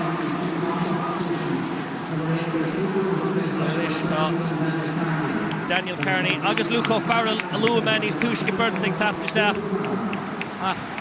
Chahara freshen oh he Dara 5s a Gimmert Sputta High Jaborka fear job deal play oh God out behind her father was Ruddy Biogani Nisies Gadonish O Kyle Corky Damien Cahalan and Tavelid and Farta Nis Moss Bosh Hart Timpeler Kahimshe Art Kedun to Hurto as and da Iris the Shinui Monedo him Okay Morris Shanahan a guidey Lira the Titim She so Halloran Desh score all Ego Halloran Agus and Desh Toki O'Halloran Con Brathborn Lahordu Agus Sanish or score Forza Ego Halloran yeah the doubt Agus Pashi the command and Barna and son Brian O'Halloran and Shin. Cooling Jasui. Nish tá Shanson Shaw. They go Farrell. Ord Ruher. Agus and Lero's could have had a thrust on freshen. Agus Tillavo Shin and Tastal O'Corca. I don't know. And a quick no made number Shin Fanton agus Fecher Summer. Lewis a Gluch of Farrell. Better not Revan. Spas again come toward Fui Cool. Aka Rinish and Rod Stoma. Cooling either na four and again on Ken. Hossein Agus. Oskin Kedaluma. Faki me ha Kappa Will Cool at Tastal O'Corca Patrick is not sure. Kappa Shin. One and Irene no Kupla Cooling all the father. Shin and Nation had Zinta. Egg Morris Shanahan. Puggin Shapuin Sprach. August Amshin shall work. August Crooked shall love and Orza. August Penny Shishin La Morris Shanahan. They're going to Enor of Ian Morris Cooling. Well, Tensha Shies Gomala. Look, Lanta Fort Larry get taken shade Gomil. Would the adult Gomado, nor a Hagan Morris is Jack Malunadi. Agus no Ryan score is Corhamaya. Porrick Mahoney. Then the game Rory Churka. He's Sheetsa. Porrick Mahoney towards me score. August top points of fights willing Porrick Mahoney. Tá David O'Sullivan amach in a bark. Tá Derek McGrath amach in a bark. Tá she the look of cancellation rates or Nilis again that will score in La Bruna. August Tom Brathborn Ordia. August Tom Porrick Mahoney. Correct. Trio score all on Immers. 8 points look at Paddy. Cooling inspired the Shin of Porrick Mahoney. Kegarev. Didn't that in Fain and Bark agus an Rator Egdol Rashinish con Kindleshan Werleen and Shin James McGrath Hughes and Shin and Lena a hard the shot the job alone had galore. Well it's Doyle Gerba Conor Gleeson a Harrigan Cadewolla and Shin Conor Gleeson a Hussa agus Shin Bulu Conor Gleeson Hain Shin Porrick Patrick Horgan for and Head Willa Anton. Shin na chuig duine ag an hawl chun smacht a choir Gleeson. Agus an réitear initially Conor Gleeson. Agus gur be héin a haring an chéad wolle sulla dánig Patrick Horgan is chun na chuide a húl. Brahig could wahan is an locht for an réitear on Werleen a captain. Chance go bhór chort the bui a bheith on. Not chance. Oh, Court the Darragh the Gleeson agus the Horgan agus Keelan Sheshin Master the Ruhan was coming in ruins by Horgan new Gleeson in Aston of Clifton Canish na Hayden. Yeah, on the Acham and Caird was in a Horgan and Gleeson Park Galore agus Coach Clifton a Chaman and send the Horgan better than the Horgan of old Gleeson a rash. Dramatul Leshin Gliffa Portlarga Bugna Khashihan Kieran Bennett Kutamai Riega shoot pressure Near Rasul and Milkshake Emerson on the tight to working up Achan Leroy's Nish Sports Kingston took Sarah Shaf Neil Faki Achan Numat Agus Shachenskamai in a light Keranu Kuking Numa the Khiam Kutab Gurti Hossein Shach Puinsa Tat Atraf Filohan Shin and Fury Kristavati and Shin Shot Uli in Idr na Forna agus Masrudig and Irene na Portlardigan Voch or her own in Yov well a Gaedol Chase Nivek Conor Gleeson foiled the Clifton Canish ach beg tag the Borker rash dive Conor Lahana Togal na Mully Sira agus Fecher Shin Patrick Horgan in a deep lean agus Shin Ross Chorka Ritza is Doilum agus Kutzgan the Plantanish Shigairi agus Igamocht and Shin She and Scale or have Conor Lehan and Yov near hit Ruddy Machgamado agus nor bhíon Ruddy a Titima Machgamado Conor Lehan ní bhíon mór an Rory Satírin Corhalesh the Honey Cork and Shaw Lawn the Rochas Long Winning agus a good luck lamp to the Meals Akab a hashtag low Corka in Yegas and Yov agus the Meals and Akar for Black Lear Fresh either Lawn Keens a Gabakshi the Shehik with the Canish the Hayden Emlena the Portlarga agus Derek McGrath in Hayden a Sue Leshin Struction once a mach Tashin er a moher fagibad Kiel Kanahe Ege for Vordacho Arnhem Liente Gleeson has come at Ege Buin to show agus Hiranu Madam Kutz of Gortiha agus Nari in a Chinin to wear Ta do a Hineg Amshiha Eg Portlarga in Sandarnila is into the score all Ashen ach sean beidir Kingston ag iarra ach arís an chosan sin tínta go sárha Philip Mahoney aus ar fad wa siúd agus féchar na gansaí hebáil agus gorma Austin Gleeson tá tú ná na rudí míúlteach a dhéana agus tú gruachta le seapuintach an tean sin ar fóríilhaid. Se beidir go bhfuil se chomáil le scóraach níl tá Jeffar Nationis tuchamach Gary de Rís agus Fitzgibbon ar an Leroy. Chúla testa le fech arís an chosins ó Fort Lorga aus agus sinna Gleeson Austin Gleeson agus an cean sin chundal bhfuil ar fórí líl tan brapáil le hárdá Austin Gleeson cuppa scóírítach fáilte go hína dó é log sa darna le. Segan out a hína dó scóráilte Gleeson tá sin Harabh cíúnach Harabh tábhaach freisin na scórna fórsíad a dréibh seáin an sin tebh stig le den nómad rinne sin difriíoch cuidir na fórna seanneomh capan. Is Kieran Bennett arís na tíana go híntach ar an sin a basáil sin amach go fada le Dunford. Féchar an spás atá tína stéin seo ag Barron tá cúil eile tíocht an seo ag Jamie Barron Gilóta why Jamie Barron Chúil agus ein faointe agus tá Port Lorgan a gaile go chéidiríam ag glufa canis na héidir. Segan out cadidir mar slú a bheith an seantaréis cúpla seachtain eile cadidir sin mar glúiseach idir imróirí Port Lorga bhí an spás a chu ó dágna tá trúir imróirí imethe an fart bhí níos má spás a chu an uair sin agus cadidir sin mar fiasa imirthe na passan an tóiste agus críoch marafach an sin ó Jamie Barron. Tá sa gí tríal ticket dá le heicú picanis mar pai siad gáb i léon dá faoi agus inis Patrick Curran na tuairt faoi scór an cean sin go hánáir ach ar fórí agus inis ní le foci ranú me an cúta gortaíach. Camas cúine siar freisin Pat an corta deireg sin for Damien Cahallan hí níor tad it in na fórne ag an á. Ní raibh viidir an gáir a chéile an á mar cruthing sib beag an in spáis agus tá imróirí Fort Lorga go hanmach an ceanna sfera Eiler spáis agus an buntáiste buintas. Zíad fós Cahabaisteach na cumáin agus lei sin tucií glang an talhfuil an sin níl tan réit ó scúil leis an Immert.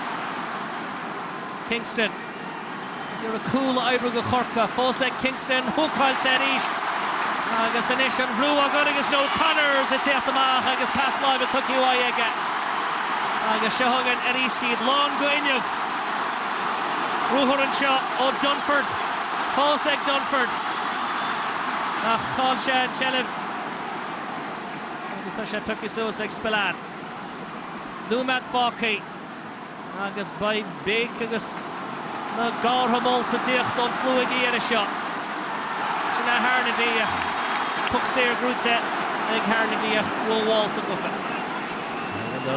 Seans go méid siad ag tuairt faoi cúil an seo agus é sin déantach agus bhuiile marafach an sin ard tábáil an sin ó Stephen O'Keefe sa bhúil. Conor Lahan a thug faoin scór Nero O'Keefe ag ar aon chúil a scuileisteach an jobh agus ard action ó lína cosanta agus cúlbáir a Fort Lorga nar scuil sin éon cúil a seach in aon an seo Corca gur go leor trácht ar a go cosaí agus mar sin de. Beag nach an méid céanna de chúlíní ag an dáhéamh ach mar a deirtar i gcónaí búin cúil hí ceir a chúil ag Port Lorga inniuh. Agus cean eile imi ar fóréil agus inis leis sin cinúméid an cúta gortaíthe is féidir le leanta Port Lorga sulpahaint a seo fechorm tá siad brasás na lóhéid ní chreid siad beidir nuair an pulúin sa glyfa le canna si dúgi mún gibach siad sa glyfa canna si le éidir ach tá agus a tilta acum ach baith se go híon tá pat idir seo go trí seachtaí an tulga chundra glyfa canna nar focus riomh hana. Agad out mar a dúir tuair Gary an céad uair don na chuntathe seo búla ag chéile ag an stáiste seo don créamh ag an glyfa canis. Port Lorga géirí Barna Olmór a bhún ó 9-5 Galibh ó 9-8 agus Bemid Galéir ag tanú go mór leis an clifa sin, leis an ghaibhlinn sin agus cadam ar haspáintas ó Port Lorga sin sa darna le tres límid lob ag Cork go rais tan cinnte brí sin. An scór dearnach an seo i Barca Croca Port Lorga car a níteag Corca a náid a fiche.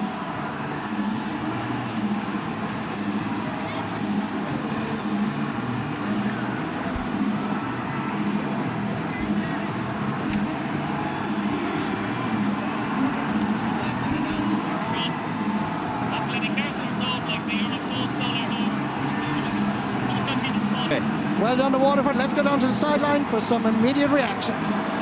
Jamie Barron, congratulations. Waterford in an All-Ireland final, 4 goals and 2 from you. Look, I suppose we're just happy to be after getting to an All-Ireland final. Look, we go out every day. Sometimes we're criticised for not getting goals. We got 4 today. Look, we're just delighted to be there. And look, we prepare hard for the next 3 weeks and give it a right rattle against Galway. I suppose that sending off really changed the game. It gave you that space to get in for those goals. Yeah, I suppose the sending off had a big impact, I suppose, goals-wise. But look, we went out, we set out our stall to work hard. I think during the week we were told Tyke wouldn't be playing, so that was a big incentive for us to get over the line, you know. How much of a disruption was that? Because obviously, ultimately, you coped very well with it. I don't think it was a big disruption. Obviously, Tyke is a massive player for us. He's an unbelievable player. So, look, we just said, Tyke, he deserves to be playing in our Ireland final, and thankfully we were able to get it over the line today. And you really turned things around from that opening day defeat. Yeah, I suppose, look, we went the back door, and look, thankfully today we're after bearing fruits of that patch, and look, we're just looking forward to 3 weeks now. It's going to be a first ever meeting in a final between Waterford and Galway. Yeah, look, I suppose all them things will be talked about for the next few weeks, but look, we're just going, trying to put in a performance, and that's it basically. Congratulations, Jamie. Thanks, Joanne, thank you. Congratulations indeed, Jamie Barron, one of the many heroes for Waterford today. Can they bridge that gap? The gap to 1959? Well, let's put it this way, they're in with a great chance now. Let's just talk to the panel and see what they think of all of that as the Waterford players are receiving the congratulations of everybody, the backroom staff, their subs, and of course, the crowd as well. Henry Shefflin, we didn't think we could surpass last week, the classic between Galway and Tip. I think we just did. Yeah, and I think it was very similar to last week. With half-time, we weren't quite sure of the quality of the game, but the second half just took off. And then we had so many incidents, so many goals, and more so than that, and so much brilliant play from Waterford, which I think has been building the last few years. And they've been playing to Derek McGrath and playing for Derek McGrath. And you can see the emotion in the players there to tie the bucket. They're very tight, and they stayed together, they worked hard, they never get up. And at 51 minutes, very similar to last week here when we said, will Galway now have the opportunity to push on? It was like that. The sending off came and Waterford flew through the door. They absolutely put the nail down. Austin Gleeson just took over and he set up one goal, his second goal, you just watch it all day. And it was just, and some of the scores they got. So from there on, it was brilliant. And, you know, for the Waterford people, I'm very close to them down there. Of course, yeah. They are very, very passionate. You can hear the noise level. They're just building and building and building. And they'll have a great few weeks to look forward to. And I think it's thoroughly deserved. Some people might think we knock them sometimes, but we do because we want to see them play like they played today, and they were magnificent. And I said there'll be some noise down the Dacia this evening as well. Yeah. Donald, commiserations to Cork, of course. It was all looking good. I was just saying to Gerard and the lads, halfway through the second half, you were 2 points up, and I said they're going to drive on from here. And in actual fact, the opposite happened. Yeah, it looked like that, Michael. Patrick Horan got a wonder score from probably 100 yards, and you just got that sense that Cork were starting to build and that Waterford were maybe a bit subdued. But I think the start of showing the second half was Jamie Barron. That second goal of Waterford's, and his goal was so critical. It was almost like a sucker punch for Cork at the time, and you know. Congratulations to Waterford. I think today their short game was outstanding. I don't really agree or take Henry's point that pundits have been as kind as maybe has been portrayed here today. I do think that that hasn't happened, and I do think and would like to think that maybe history is starting to be maybe rewritten a bit, and he will get the credit for introducing that type of system of play. Well, whatever way that works out, Ger, the fact is that we have a pretty special All-Ireland final. Not to say that the ones down through the years haven't been very special as well, but it's new, basically. Unique. We have, of course, and you'll have huge talk about it because, you know, the fact that Waterford have never been beaten by Galway in a championship game, so that won't matter coming the final. But I suppose, you know, when you look at the game today, the big question mark about Cork was how real was that improvement? Because we all felt that because they had 10 players who collapsed in 2014 and again in 2015, you know, my reading of Cork was that those players didn't like it up them, as they say. You know, they didn't like it when it was really tight, really tough. And that's what Waterford tested today. They tested the resolve of the Cork forwards. And a lot of the Cork forwards were found wanting, once again, when it came to it. And I know we'll all point to Callahan sending off. He was sent off after 50 minutes, right? Yeah. Cork were a point up. After that, Waterford outscored Cork by 3-8 to 5 points. In other words, they took over completely. But, you know, Donald Oak is right in what he says. Isn't there an awful lot attractive about the way Waterford played today? I didn't see anything negative about that. The defence was rock solid. That's what anybody wants their team to be, rock solid. And they're attacking at pace. 4-19. And the width of their attack, you know, and the pace, and the interplay, the precision, the precision, and enough room for the likes of Austin Gleeson to show his genius, right? Exactly. So within that system, you have the likes of Barron, Gleeson, everybody going home, still talking about that beauty of the game that was able to be illustrated today. Exactly, but I think their best performances, think back to last year, was here in Croke Park. There was more space, they were able to express themselves more. I think Croke Park suits them because they just completely drive on. And look at their goal scorers.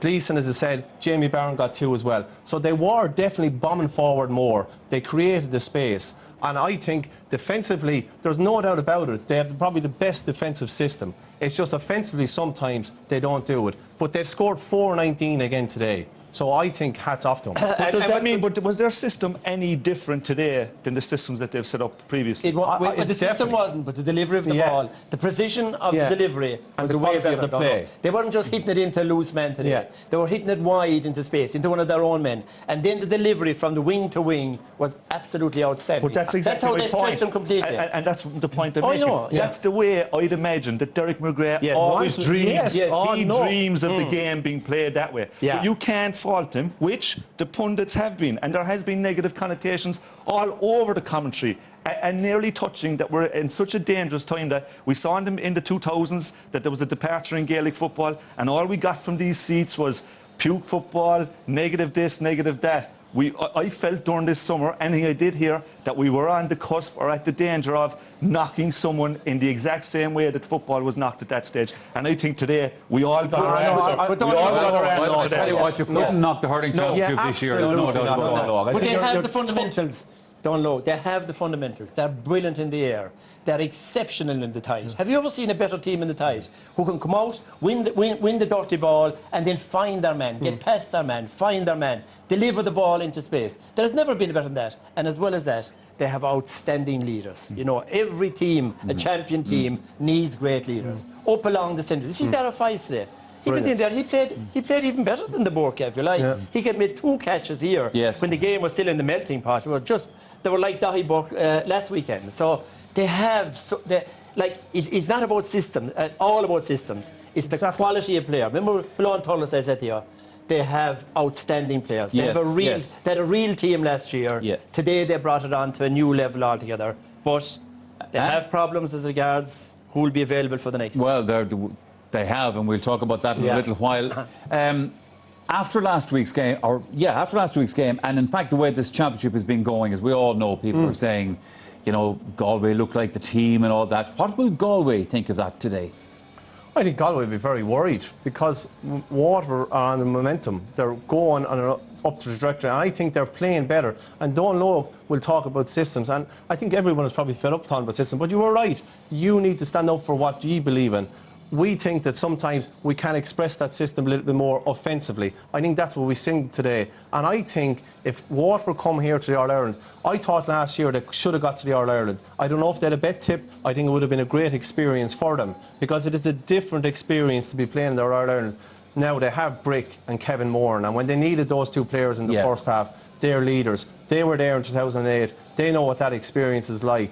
And I think Derek McGrath has done a great man management job of the panel of players, and what Ty Burker added, you could see it at the end. So I think, no matter what, I sent out a tweet a few weeks ago, I wouldn't like to be a forward playing against them because they are so defensively strong. Did Cork get 1 opportunity for a goal today? But Cork have no ball when on the forwards. I know that, but they didn't. Galway do, which is a different situation. But I think defensively they're very strong, and they will score. Now, all right, lads, thanks. Well, okay. Just everybody wants to say something. You have plenty to say. I know. Plenty of time to say it's just so after the break.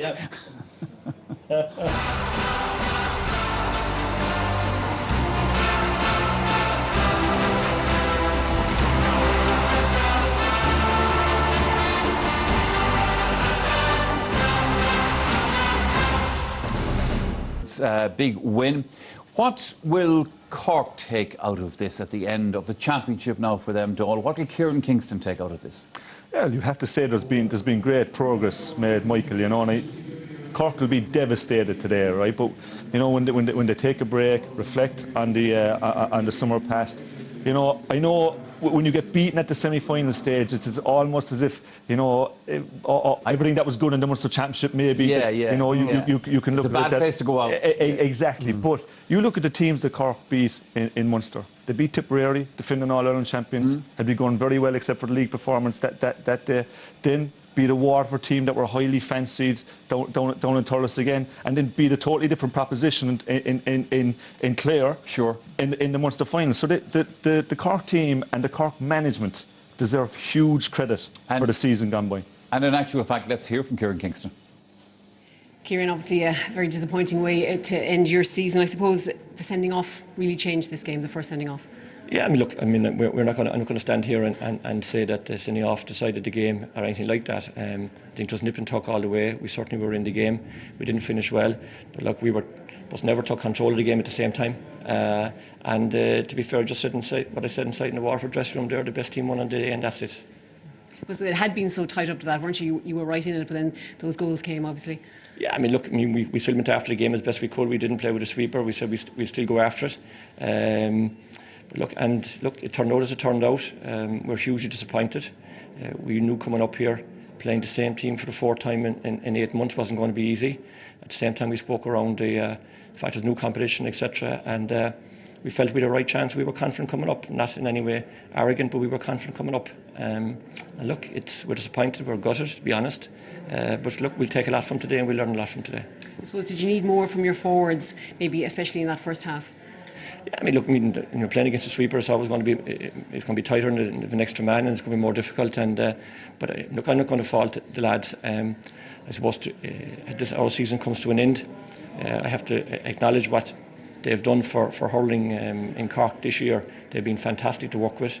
They've been anything we asked them. We asked a lot, and we asked them to change a lot at the start of the year. They did that. It's a super backroom team who gave of their time on a voluntary basis hugely throughout the year, and the lads responded to what they wanted them to do and what I wanted them to do, and we're really proud of what they gave us throughout the year, and very, I suppose, thankful as well to the Cork supporters and the way they support us throughout the year. I suppose to finish with 13 as well, that was another blow there towards the end. Yeah, I didn't see that, to be honest. I'm not sure exactly what happened. It was a straight red, I understand. I didn't exactly see the incident. I saw the other one all right, but I didn't see that. So I could just have a look at that afterwards and see. Look, I don't think that had any impact. I think both players got a straight red. Obviously, be very tough on the Waterford player for missing an All-Ireland final because of it. But again, I didn't see it, so we'd have to have a look at that. I suppose as well today, it would be remiss of me not to acknowledge Margaret Keady and her family, Data Sinnott, while we're here, and to offer our condolences on behalf of Cork Hurling and all associated with Cork Hurling and Cork management. And condolences to Margaret and the Keady family. I think that would be remiss of me not to say that today. Yes, absolutely. Thank you, Kieran. Yeah, thank you. Kieran Kingston, and we all, of course, agree with that. Chair, very honest, very straightforward, no excuses, no whinging. No, he's a real quality man, great manager, and he knows the stage they're at as well. If you look back 2 years ago, when Waterford came up here with a lot of young lads like Cork had today and played Kilkenny, in effect they were bullied. They were out-muscled out of it completely. 2 years later, they're a totally different team. They're so well conditioned. You look there in the last 20 minutes how they were going. They were absolutely flying. Now, you're a young fellow, will say, like Dara Fitzgibbon or Mark Coleman. It's your first year in it. You're taking these savage hits. The last 20 minutes, you're going to be worn out. So Waterford are ahead of Cork, and it's in semi-finals in big games like this that shows. And let's see what their manager thinks about it. It's Derek McGrath. Derek, congratulations. I suppose those 4 goals today have propelled you into an All-Ireland final. Yeah, look, there's massive elation in our dressing room, obviously. It's a big deal for us in Waterford. We've only been in 1948, 59, 63 and 2008, so we've only been in 4 finals ever, so big deal for us to get to an All-Ireland final in the first place, albeit the task ahead of us will be huge, but yeah, we're going to relish today anyway, and remember for a long time, certainly. Yeah, it is certainly very much a big deal. I suppose a lot of pressure on you coming into this with the whole Tadhg de Burca suspension and everything, but you handled that very well. Yeah, the lads did. They're very grounded young men, very intelligent young men. So they're, look, we talked about the Tadhg incident. There's no point of saying we didn't. We talked about, the motivation was huge for Tadhg himself.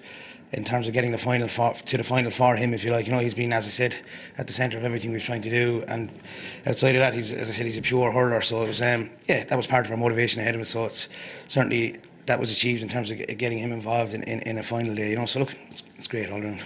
I suppose the Damien Cahalane sending off really allowed you to get a foothold in the game. Yeah, and to be honest with you, I was worried given how we were set up. I thought sometimes it's, you know, a sending off can actually it's counterintuitive to say it, but sometimes the sending off can actually work against you. So I think it worked well for us. The space seemed to open up.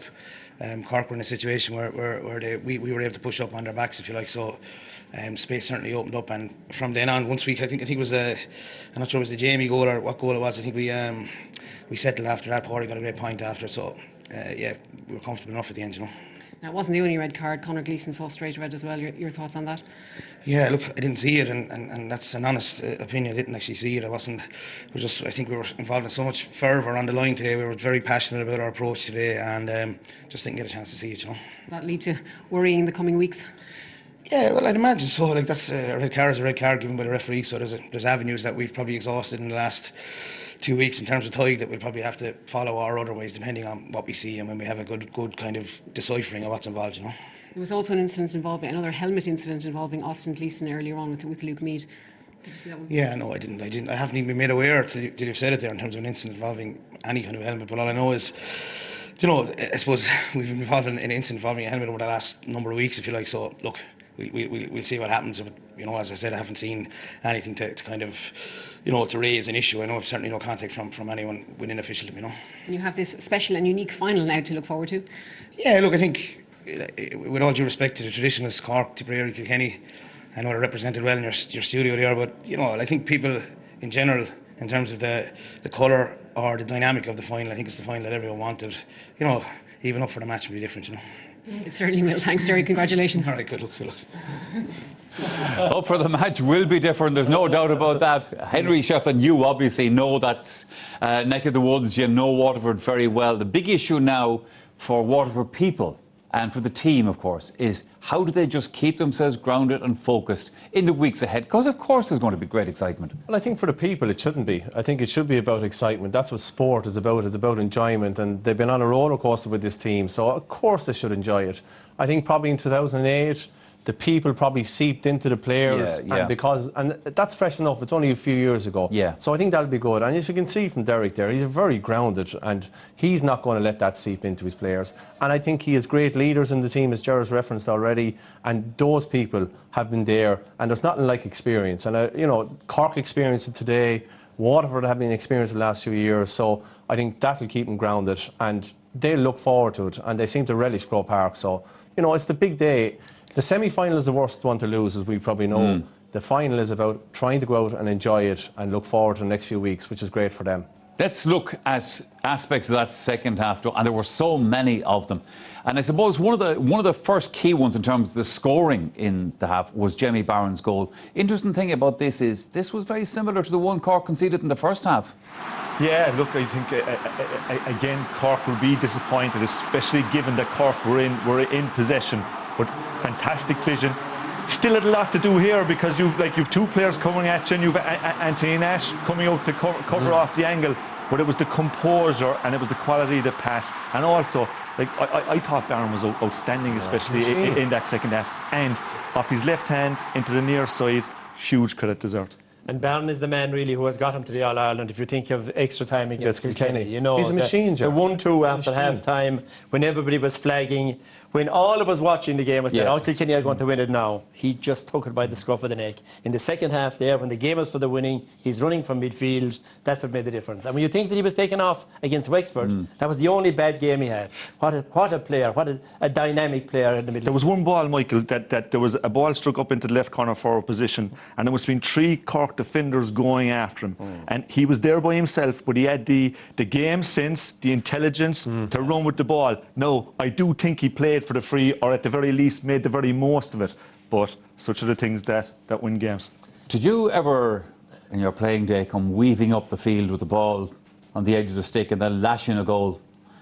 Well, I'll tell you, we saw one today. if I did, nobody remembers it, and neither do I. We will remember Austin Gleeson. We will remember. This was a stroke of genius, you know, and that's what hurling needs. We had a stroke of genius last Sunday from the sideline from Joe Canning. We need players like this. These are the players that make the game, that, you know, they attract people. I thought he was going to pass it out. Well, we were all roaring him. Will you give the ball to Brick outside? But he said, and then the flick, you know, the control, the change of hands, the flick. You know, how many players can do that? You know, you saw a player last weekend, Joe Canning, who could do it. But the pace, like, as we were saying at the start, attack that Cork defence down through the centre. That's where their weakness were. You can be sure Derek McGrath has seen this and has been studying this for the last couple of weeks. But look at the control, the composure. Genius makes its own rules. Like there was no wing mirrors there. It was just the net is what he had. And total confidence. You know, geniuses have that confidence.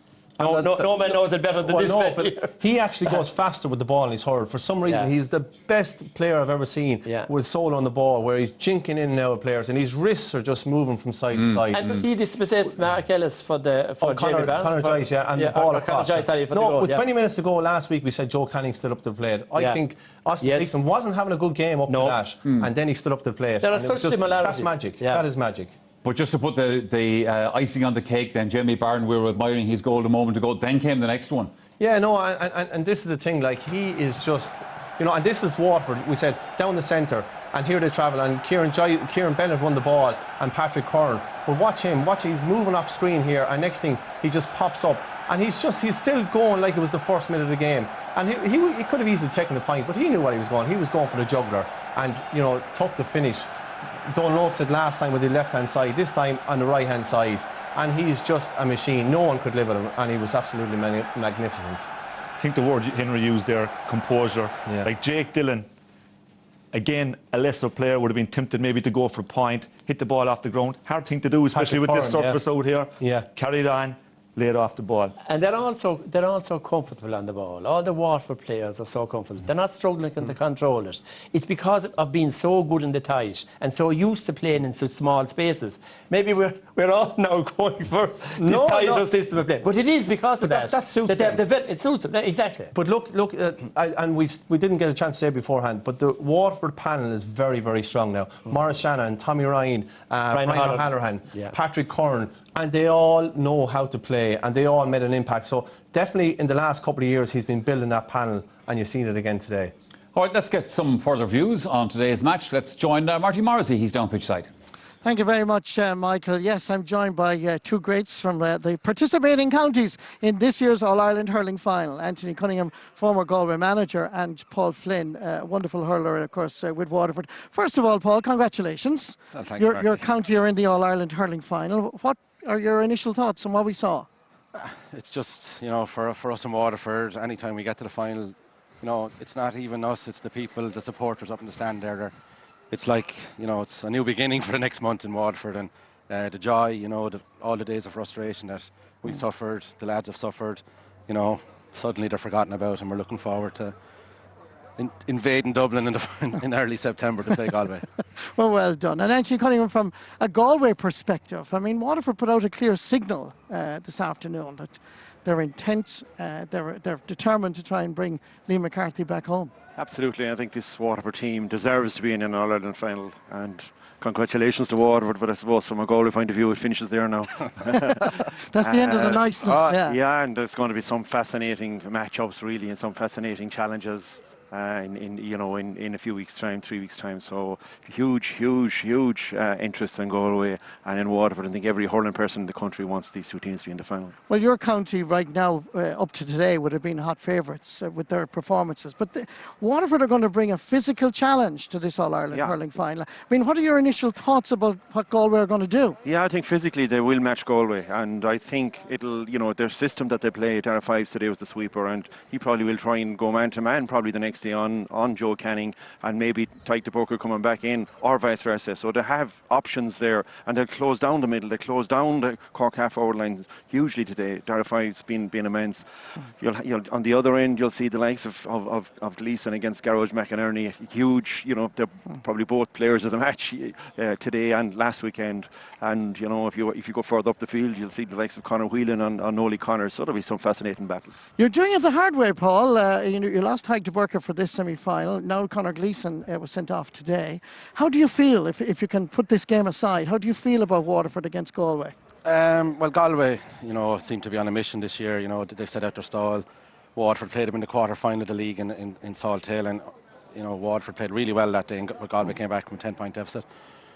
I suppose Waterford would have not expected, but maybe wanted to win the Munster Championship when Tipperary were knocked out, and it was Cork went on and won it. So Waterford have come in nice and quiet. They've got their games under the belt.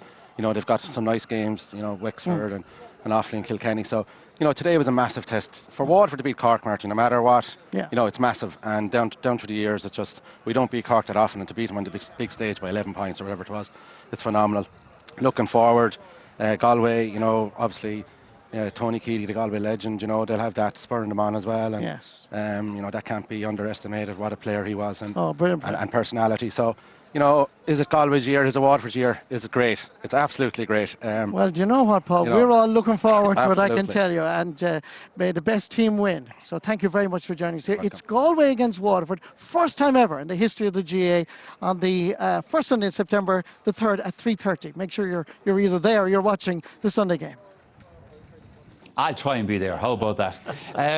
Let's just look at one aspect of the second half that, for me, had a big bearing on the outcome. Not taking away anything from the way Waterford performed, which was brilliant, but there was a red card. Cahalane was sent off in this, and this was at a crucial period of the game. Yeah, it was a crucial period of the game, Jory. You know that this is his first yellow, by the way. Yeah, it was probably like. The ball was there, definitely. Gleeson went over to protect the ball, probably it's kind of something unique to him. And then, you know, it's a high tackle with the hurley. You're running into territory, dangerous territory. And for such a competitive player as Damien Cahalane, when you're on a yellow card, he needed to adjust his game at that stage. And not to take anything away from Waterford, like you're saying, but Cork were a point up, I think, at that stage. And for the rest of the game, Waterford outscored Cork 3-8 to 5 points. So that is part of today's story. Yeah, it is. And I said to you at the time, how are Cork going to readjust here? And you said to me, it's more critical, how are Waterford going to readjust? And they did. Absolutely, Michael. That was exactly what I felt at the time, because I think Derek touched on it. This is the second one, which of course is going to have implications for Waterford going forward. Like it's a tip from Conor Gleeson onto his knee, and Hoggy just gives him a tip back. Now, listen. I think that one will definitely be appealed. You know, you can't compare that with a high tackle up around the neck, which is a yellow card, and it'll tap in the leg. Being a straight red card. Technically, it is like I suppose it's a deliberate. Sure, I know, lads, but I know you're right. You're right. But I mean, technically, it is. Technically, it is. Yeah, you know, is not Damien Cahalane's second yellow a lot more dangerous than what Conor Gleeson? That's what I'm saying. It's just a kind of instinctive little flick, and has said, you know, Conor Gleeson was brilliant today again. I don't think we should have the next few weeks spent wondering should he play or shouldn't he play. Like, this should be sorted quickly. First and foremost, I think, for the management team. And like for me, what Damien Cahalane did, his high challenge, was probably a sending off, but Conor Gleeson's absolutely not, you know. Who's going to win the All-Ireland, Dads? It's intriguing, fascinating. You know, like Galway are bringing a huge physicality to the game. But one of the differences in both teams today was that Waterford brought more physicality to the table than Cork did. So you'd imagine that Waterford wouldn't be lacking in that department. The middle third of that field out there in a couple of weeks' time is going to be a fairly populated territory. There's no doubt about that. All right, well, certainly today it has been Waterford's day here at Croke Park. They can now look forward to a big day out here on September the 3rd. Don't forget that there is rugby over on the other channel at the moment. That, of course, is Ireland against Japan. I gather there's no score in that game at the moment. But from all of us here on the Sunday game, until the next time, bye-bye.